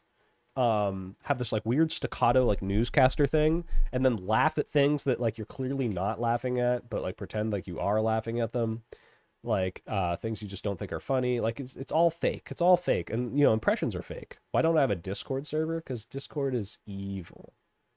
All right, are you DMing it to me on Discord, Mr. Pity Only Fools? How do I see Discord? Unread? No. Do I have requests? Oh, Christ. Can you send it to me? Yeah, send it to me on Discord. It's at the Soy Pill. Try that. I'll get the notification. And plan B changed, because, and this always happens in war, because of the damage to the worldwide economy. And Trump made the calculation, look, I can't... Wait, I sent to your Twitter? How do I... Ugh. Oh, I get it. Go to chat. Where do I look at... Where are message requests? Oh, here we go. Hidden? Yep, got it. Sick. Thank you. See? Thank you. See how it all goes. See how it all goes. I think it's going to go well, but we'll see. So I will see you guys at Versailles. Can I follow up quickly on something you said in the press conference? You said you don't mind Iran having ballistic missiles. Can you elaborate on that? Okay, here's the full context. Mr. President, you said you don't mind if they have ballistic missiles. What did you mean? No, I'm saying that if other countries have them, it's a little bit unfair for them not to have some. Okay. There's no ballistic excuse. Missile is not the same thing as what we're talking about when we talk nuclear. But if Saudi Arabia and Qatar and they all have some, I would say in relative proportion, I think it's okay. That's what I mean. Okay, yeah. So good job, Bill. So just to be clear, what did Bill say about this? It's long paragraphs. But let's get... He speaks in long paragraphs. Yeah, that was 3 sentences, buddy. Back to the whole... Oh, Christ, dude. A bunch of you just add me on Discord. Stop. Missy, I see you. Fool. No. I have too many Discord friends. I don't know you guys. I'm sorry. No parasociality. Situation. So this is Plan B. And then Plan B changed, because, and this always happens in war, because of the damage to the worldwide economy. And Trump made the calculation, look, I can't absorb this. That's why Herbert Hoover rose from the dead and risk a worldwide depression. How old is Bill O'Reilly? Let's look this up. Bill O'Reilly age. 76. Wow. He looks like shit. You look like shit, Bill. Plus, I think that in the United States, oil prices will come down. They're down in the mid-70s now. It's a big drop from 104 last week. By the way, analysts are saying oil prices are not going to drop to pre-war levels. So that's good insofar as get fucked at the gas station. Sorry, guys. But it's good that this will hurt Republicans in the midterms. But not good for the average person till then, so. Trump hopes. He does not look good for 76. I mean, the fact that he's out here talking is good, but like he looks like his whole face is going to fall off, and he's probably got a lot of plastic surgery, so. That the economy is going to smooth out fast and Republicans will win the midterm. So that was a big calculation. So Plan B is underway. Now, you keep saying that there's no diminishment in Iran's pursuit of a nuclear weapon. Based on what? Who says Based that? on this memorandum of understanding. Well, it's not even mentioned. Yeah, so to be clear, the JCPOA had restrictions and check-ins. This has, they promise not to. And the enforcement mechanism is vague. So maybe unfair to compare, but like we have no idea how that's going to be enforced. It says very clearly that Iran says it will not. Putt, you have my email. You guys don't need my Discord, all right? Not procure or build or do anything on the nukes ever again. Look. Will you take one more Trump term or 5 more Bush terms? Jesus Christ. I'm taking, oh God. Yeah, I guess one more Trump term. I think, yeah, Christ. I don't yeah, believe that's what that. they said in the JCPOA. Okay, that's what fine. they said a dozen times in different international agreements. That's fine. There's not even a single condition on what happens if they do in this. We'll see what happens in the ultimate deal. Well, but the president is saying it's better than the JCPOA bill. He says this document is better than that one. I'm not going to get into that because that's a Democrat. Of course not. No, it's a Democrat-Republican thing. I'm not going to get into that because it's a Democrat-Republican thing. Your entire brand is being a Republican hack, a partisan Republican hack. What the fuck wouldn't you get into it? No, it's not. It's a bullshit thing, Bill. No, it's a bullshit thing. The JCPOA had a list of conditions calculation and actions that had to be taken. This has none of that, Bill. It can't be as good as the JCPOA. It's not even close to I can't in its believe degree or its scope. Look, he said quite clearly in his presser today that if Iran misbehaves and you'd have to put uranium enrichment in that category, he's going to blow them up. And you... Guys, I know that we're comparing this to an international agreement that several countries signed on to and said, good, this will keep them in check. But the president, he said that he'd blow them up. So, who has more credibility here? He had a segment called The Spin Zone. Yeah, exactly. Would I vote for Zombie Epstein or Mecha Hitler? Guys, I'm with Hutch on this one. Led, you're literally a Hutch mod, right? Hutch was not wrong to say he'd vote for Epstein over JD Vance, okay? Jeffrey Epstein's a horrible person, but I think he's literally got more democratic policies than JD Vance would. Doesn't mean it's a good vote, but it's better than nothing. Yeah, he said that 100 times. Okay. They're still there. You don't believe anything he says. You don't believe anything and that makes me crazy. The man... No! And that makes me crazy. You don't believe him. You don't want to believe him. You're never going to believe him. So yeah, like this is a condemnation of our character that we don't believe Donald Trump? Crazy. Because I don't like Trump. Not so about it's I don't liking. like Trump. It's not because of the facts. It's not that you'd say the same thing if it weren't Trump. There are no facts. There are no facts. Haven't had... There are no facts. No, I'll give you one, and you're not going to be able to refute it. Okay. Okay. So, after Obama made the deal, The United States and all of the other NATO countries did not Hey, yeah, if they have the Chiron and the ability to like bring up these other clips, they should have shown Bill these clips and make him shut up. The United States and all of the other NATO countries did not supervise the enrichment of uranium. It was not supervised at all. That's okay. Bill, it was supervised by the IAEA. Is that what it is? IAEA? IAEA? It's such an annoying acronym to remember. IAEA, International Atomic Energy Agency. So it absolutely was. He's just lying. None. Okay, so Iran did what it did. Now, if you Iran did what it did. According to them, right up until the time that he revoked it, they were not complying. Now, they might have hidden this, but they have no way they have no proof of this. That's if people are saying this, total speculation. So he's just fucking lying. You can bring in one person. So the IAEA, Grassi, the guy you say you interviewed, IAEA, 3 months before Trump left the deal, said that they were majorly in compliance with the deal. I didn't hear that. Okay, 3 months before he left. You got to get this guy. I didn't hear that. You can. It's like, what the fuck? Well, my facts don't correspond with your reality, Mr. Cuomo, sir. There are a lot of things. It's pretty convenient what you don't listen to. I want to see the guy on your program. Then, hold on. 3 months before he left. Hold on. 3 months before, you can just Google it. You can see he's like stumbling here. Oh, hold on. You can't see because of chat. You can see. Look at him just be like. Right now, on my Google anything. Get on the show. Left the deal, said that they were majorly in compliance with the deal. I didn't hear that. Okay, 3 months before he left. I don't know what that is. You hear a lot of things. It's pretty convenient. By the way, guys, if this happens to me on a panel, you know what I do? I'd be like, fucking show me. Right? Like, I didn't hear about this UK thing. And what I did? I went up. I looked it up. Turns out that guy was just, completely misconstruing it. But I'm not going to pretend like, oh, well, we're not allowed to talk about it because I don't know. Hey, Josiah, Bill will look Cuomo and Piers and others in the face and did I say he's not a Republican? Really? Does he still say that? I know he said, like, oh, I don't want to make it partisan. But I thought he was just trying to be like, some bullshit like, this is about being anti-war and peace, Can we get Soy Pill on Piers? I probably could get on. I know a lot of people to go on, so. I want to see the guy on your program. Then, hold on. 3 months before he left. Hold on. 3 months before, you can just Google it. Type it right now while my Google anything. Get him on the show. So it's like, no, don't look up the facts.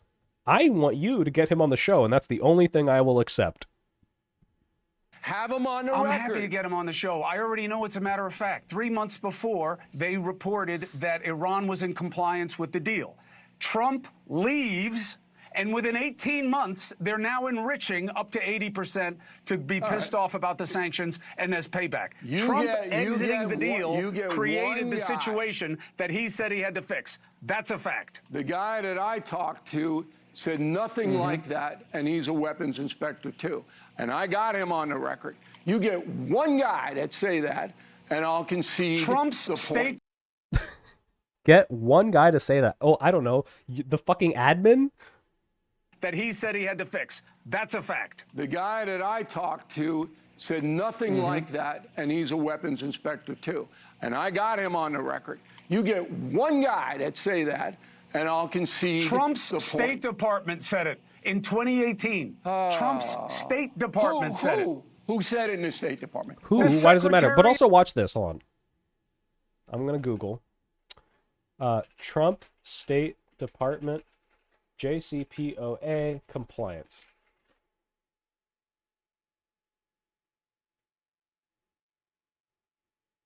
First link. Let's see. Can we just have it immediately? This is 2018. Well, this is Trump's actual thing, but if I just Control F compliance.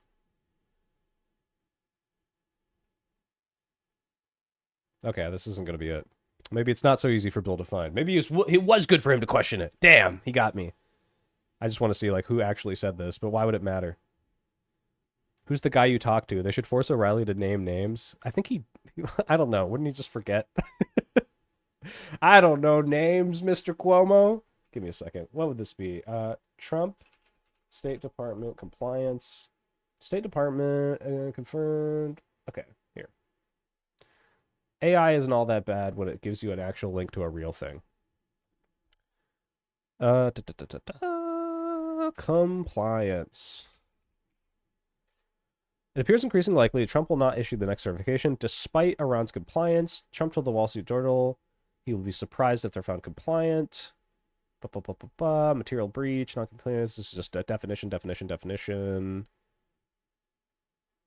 is definition. U.S. officials affirmed Iran's compliance in July. Air Force General Paul Silva, vice chairman, said that based on the evidence that's been presented to the intelligence community, it appears that Iran is in compliance with the rules that were laid out in the JCPOA. Okay, so Trump's remarks and the record of compliance underscore that it will be critical for members to proceed carefully if it's withheld. So let me see. Who is Paul Silva? He's the Joint Chief of Staff Vice Chair. Is he a Trump appointee? Because also the IAEA says, yes, Iran is abiding by the limits of the nuclear deal. But let me see. Who's this Paul Silva? Paul Silva. Gotta duck under my camera. Paul Silva. Of course he wasn't appointed, but where is... Here we go. Vice Chairman. Uh-oh. Nominated by President Barack Hussein Obama, so of course he would say that. Of course he would say that Iran was in compliance. Bill O'Reilly should have known this talking point. He could have totally blown out Cuomo. Actually, Paul Silva was a Obama appointee, so of course he would lie about it. Of State. The Department of State put out a statement that they were largely in compliance. Pompeo? Who put it out? Oh, so Pompeo, he wasn't the Secretary of State. I'm asking, who put it out? The Department. Who was the head of the Department of State under Trump in the first term? Department of State, Trump, 2018. Department of State. The Secretary of State was Mike Pompeo. Deputy was, so was it Mike Pompeo? And does he not trust Mike Pompeo? This is ridiculous. Of State. It's an official thing. They gave a statement to Congress. Ben, give me who's on the letterhead that went to Congress from the Department of State. I don't understand the point of your question, Bill. Are you saying it wasn't the real Department of State? Or you just don't like it? No. Or you want to say you didn't hear about it? I want the name of the person who I came want out names. and said, Ben, who was on it? Just tell me and I'll send it. Not that this changes anything, but go ahead. Of course it doesn't. Because you want to believe one thing, and the MAGA people want to... when the entire Department of State says something, you want to believe that. But when Donald Trump, a man who has notoriously contradicted his own administration constantly and says one thing and then completely contradicts himself the other time, in fact, specifically on this ballistic missile point, said different things like upwards of only 2 or 3 months ago, you don't want to believe him?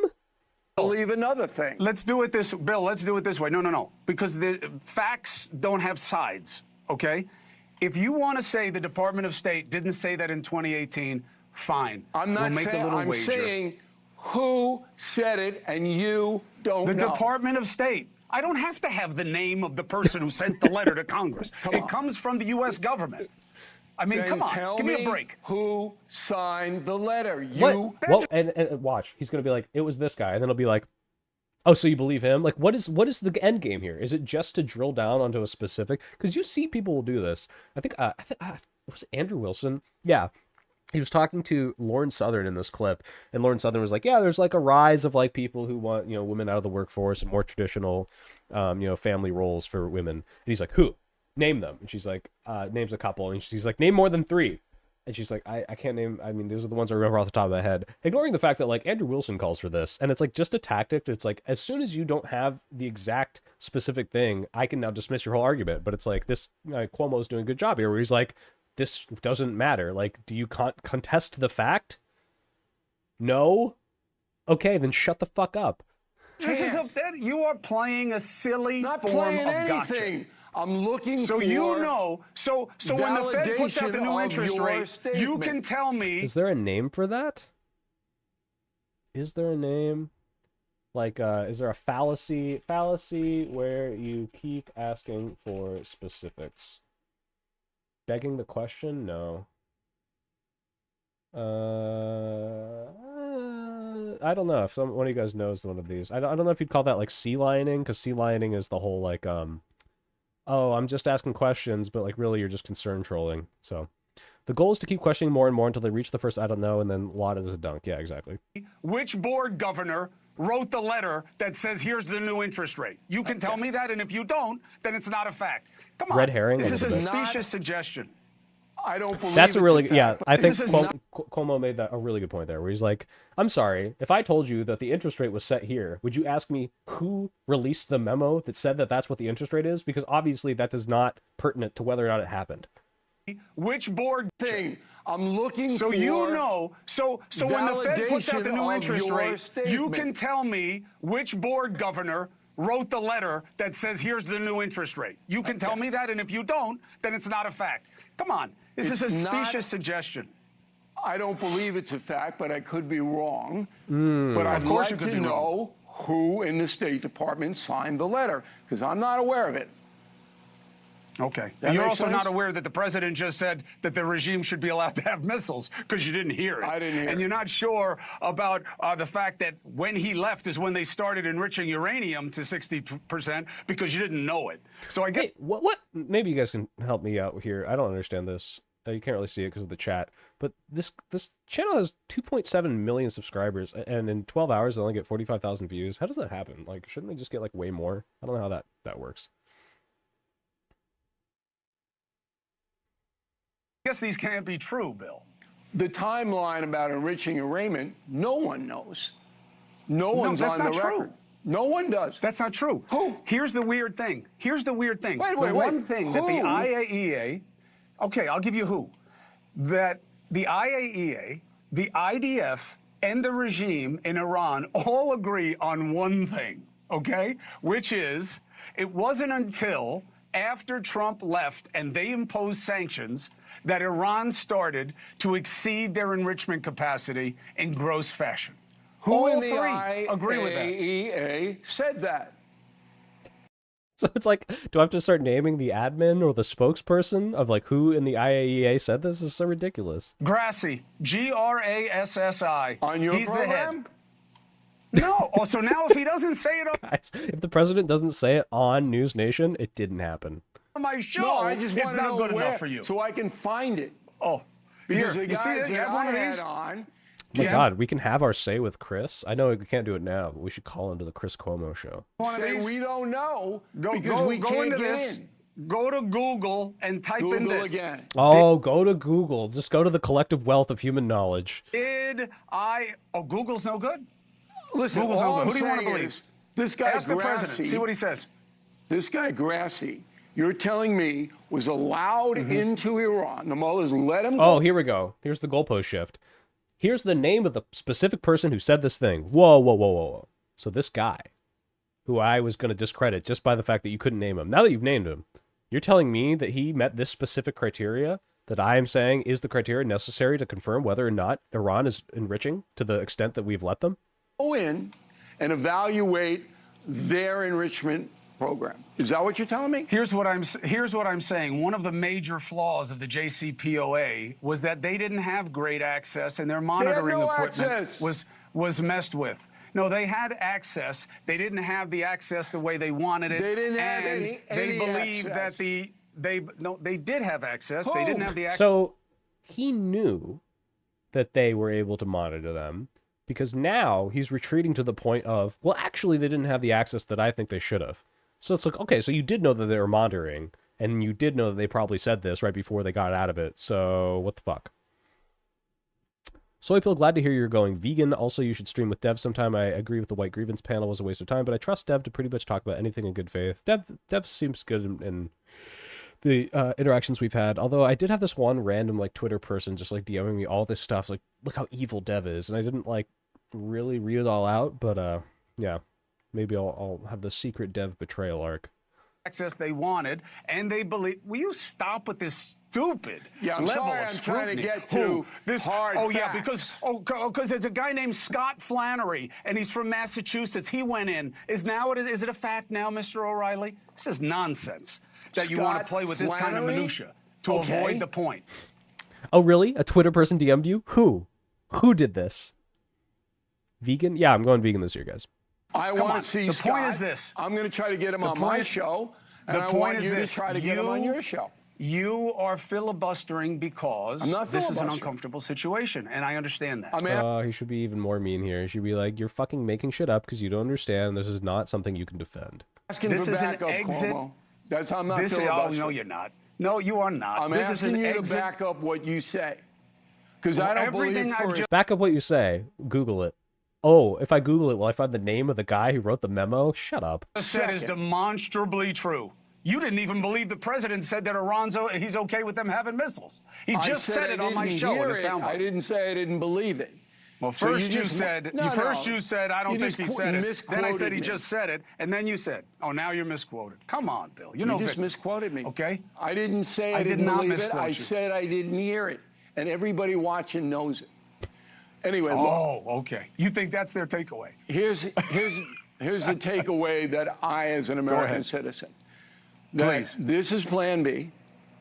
That it's the best. By the way, I forgot to really harp on that. The cope, the absolute cope of like, oh, actually, this is always in the wings. This is Plan B, guys. This completely get fucked, put them in a stronger position. That was actually the secondary thing. Destiny reacted this earlier. The infinite spamming of source is disingenuous as fuck. Yeah, it's like so clearly just meant to throw them off. They don't actually give a shit. Thing for the United States because Throw yourself a Texas barbecue party before that. Queso sausage, mac and cheese, brisket, pulled pork. Okay, so if I'm going vegan for moral reasons, and you'll see this in my video that's coming out soon. This is like, hey, you're about to get married. Go fuck a bunch of people the night before, or like you want to get in a relationship. Like enjoy your last day of freedom. The whole point is that I don't think it's moral to eat animals, so I'm not gonna have my like last day murder spree. You know, like it's the point is that I just shouldn't be doing it, period. And it's convenient for me not to be vegan now, and I should just realize and make the effort to put in like the slightly more, effort to be vegan. That's it. of the economic factor, which should have been evaluated by the Department of War and doesn't seem to have been. Okay, but that should have been when you war game. Before you go to rehab, do an entire brick of cocaine. True. What's the downside? What's the unintended consequence? All of the Hormuz stuff, okay, should have been in that equation. So if Cheating and food don't compare. That's right. Eating animals is worse than cheating on your spouse. I'll say it. we don't get them. It was. I never Wait, hold heard on, I Hex missed this. say, Gotta go back. what's the unintended consequence? All of the Hormuz stuff, okay, should have been in that equation. So if we don't get them. It was. Yeah, it was. I never heard Hex say anything about that. I don't know what that jacket. I never heard Hegseth say. What is with these ultra specifics? Like that doesn't mean it's not true. That's like the whole point. Tony the Tick Tickler says, in the gym doing leg press, your Tucker impression almost made me lock my knees and snap them. I'm sorry. This has happened to me before when I'm like watching a streamer or a video and I'm doing bench press or something and someone makes me laugh. So I apologize for almost hurting you. Says, but what I'm telling you is that people who are involved in the strategy and planning. Listening to vegan arguments convinced me I'm ultimately a human supremacist because I value my taste buds more than other species' life. Hey, at least you're honest. That is the logically consistent one, okay? It's that I think that my convenience of taste outweighs suffering of animals. My question to you is, would you go up and kick a dog if it made it taste like you were eating a piece of candy? I wouldn't, but sounds like you might, so. And was stationed in Riyadh during the operations say that the Strait of Hormuz was always a variable they were aware of and that the administration picked the priorities for the operations. Okay, if you can get somebody from Riyadh on, I'd like to hear him say that. Look, Cuomo, you throw a lot of stuff out there. They do it all day long on cable. Pity of the Fool says, yes, I would kick a dog if it made it taste like chocolate in my mouth. All right, well, hey, you're consistent. I just disagree. TV. I know, and I'm proven to be wrong so often. My sourcing is so bad. All right, get the guy from Bill, Riyadh tomorrow. I'm going to put a poll in chat because maybe you guys will have an effect on what my new video is called. Good title?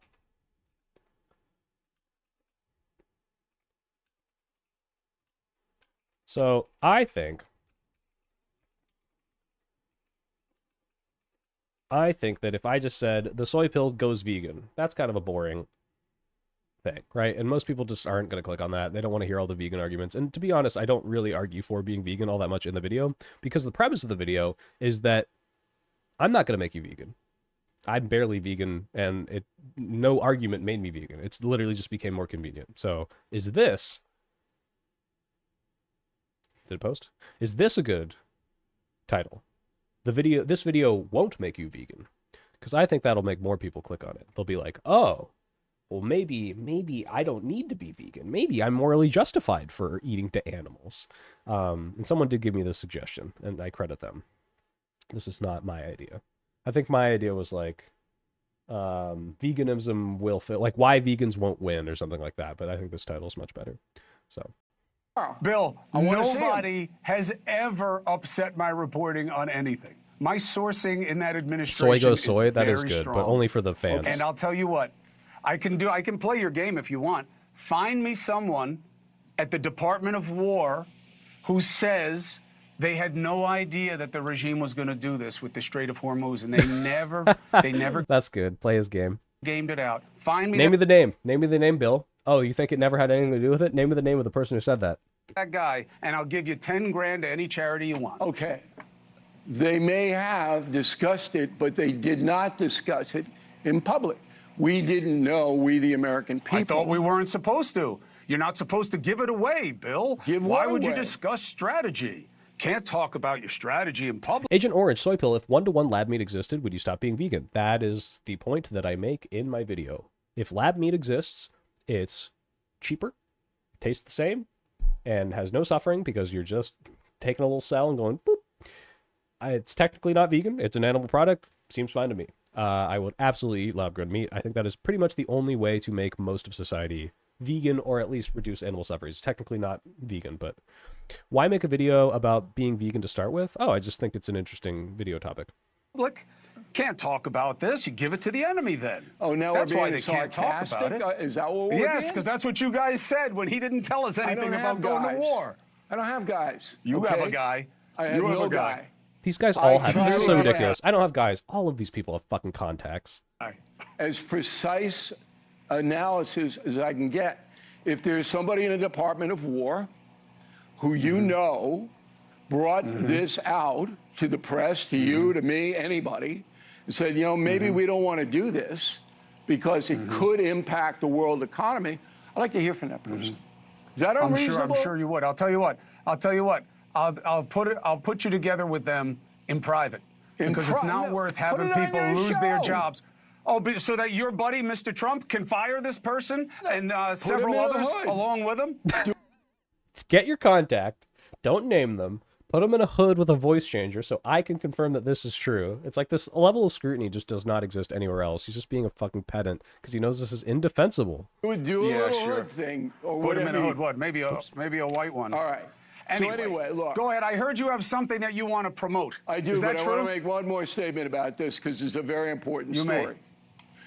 You have a plan B in motion, okay? Plan A didn't work out the way that the Trump administration and Netanyahu wanted. Seems you guys like the title. Hell yeah. The goal was noble, in my opinion. Get these guys, get them out of there, give the Persians some quality of life. So it didn't work. Not unusual, right? Happens all the time in conflict. But now, Plan B is in fact. I've exhausted several friends debating eating a cow versus fucking a cow are both morally equivalent if you truly care about animal cruelty. No, I think eating it's worse. Right? You kill it. This video will make you vegan, but it won't. And Plan B is a more precise analysis than Plan A. So Trump says they're never going to be Guys, able... any argument you're going to put on an animal, just apply it to a person. Would it be worse to kill and eat a person or to, like, I guess rape them, I guess would be the equivalent, assuming it's non-consensual, because animals I don't really think can consent. Yeah, it doesn't make the other action good, but obviously ending their life in totality is probably worse. to enrich this uranium. Wait, hold on. I And gotta if go they back. I was use a thinking about more cows. precise analysis than Plan A.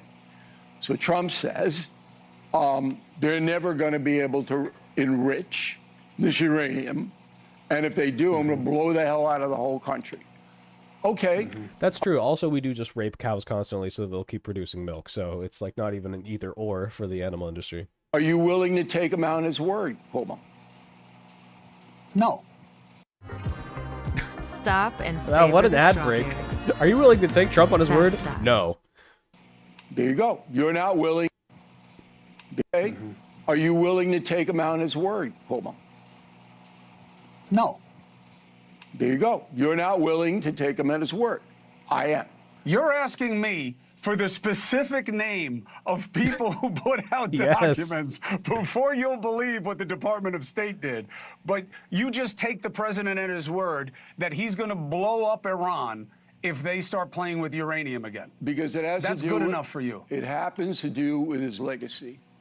And if Iran were to I believe him because he really, really cares. Death awaits. Ooh woo. I don't know if you heard my name call out in the last Patreon read video. Death awaits. Thank you for being a member for 12 months. And she says, "I'd eat a human. My cheek cells are human meat." Gross. Stop. No, I feel like there's no inherently wrong thing with eating a human. We just shouldn't incentivize it. It probably doesn't taste very good. But yeah, no, I gave you a so you're welcome. I gave you a bespoke ooh-woo at the end of that video. cheat, and that cheating be broken by the New York Times or somebody, all right, he's through. That's the difference. Now, he's through, guys. Donald Trump, if he goes back on his word, he's fucking done. This time we got him for sure, so he has to listen. Listen to be this broken ridiculous. by the New York On if they start playing with uranium again. because it has That's to do good with, enough I loved it very much. Well, thank you very much for appreciating my appreciation. for you. It happens to do with his legacy. And if Iran were to cheat and that cheating be broken by the New York Times or somebody, all right, he's through. That's If Iran were to cheat and he doesn't punish them, he's through. What is this argument? When has this ever happened? When has Donald Trump ever been proved wrong and that was it for him? Like, this is Andrew Cuomo needs to be like, what the fuck are you talking about, you absolute fucking moron? the difference. Now, Father's Day, and happy Father's Day to you. To you as well. If I were your kid, I'd run away. Happy Father's Day. If I were your kid, I'd leave you. But that's another thing. I did a long form. We call it We'll Do It Live with Leland Vittert. Oh my god, he played on the fuck it, we'll do it live thing and made a show about it. All right. Well, last thing, everybody. Let's do let's watch this. That's tomorrow, and that is it for us today. And we will leave you with a I can't do it. We'll do it live. Okay. We'll do it live. Fuck it. Do it live. I'll write it, and we'll do it live. And thing sucks. 5, 4, 3. That's tomorrow, and that is it for us today. I'm Bill O'Reilly. Thanks again for watching. We'll leave you with Sting and a cut off his new album. Take it away. Oh, that didn't show the end where he's like screaming and ripping his lapel mic off. All right, guys. So, in summary, it seems like this deal could potentially be much worse than the JCPOA. It already is looking like it's going to be. It might not even go through because we might bomb them. It might give them extra missiles. Israel might sabotage it. We'll see. Maybe we'll know more by Friday. But I don't see how this is anything but a huge L. And it's fucking ridiculous that anyone is portraying it as anything other than a fucking huge L for us. Thank you guys for tuning in. I appreciate all of your viewership. I'm going to go post the VOD of this either tonight or tomorrow. New video is recorded. I was sick, so I didn't get to work on it as much, but my editor's working on it, the Soy Swas, and we're going to finish it by, what is today? Thursday next week. That's the vegan video, so that'll come out. Get sleep. Yeah, I'm gonna go to bed soon. Everyone, I'm very eepy. But yeah, that's gonna come out. I'm going to VidCon next week on Wednesday. If anyone's in the LA area, I might walk around VidCon. I'm definitely not going in. But if you want to say hi, you'll see me with my hat. I will definitely, maybe I'll stream me and Hutch at the gun range, but I think it might get taken down. So who knows how that works. We'll definitely take some photos. I might come. We'll see. Live and Learn still on Monday. I might stream tomorrow, depending on how much work I get done on the video. So, love you guys. Type London, the Deep State. Have a wonderful, safe weekend.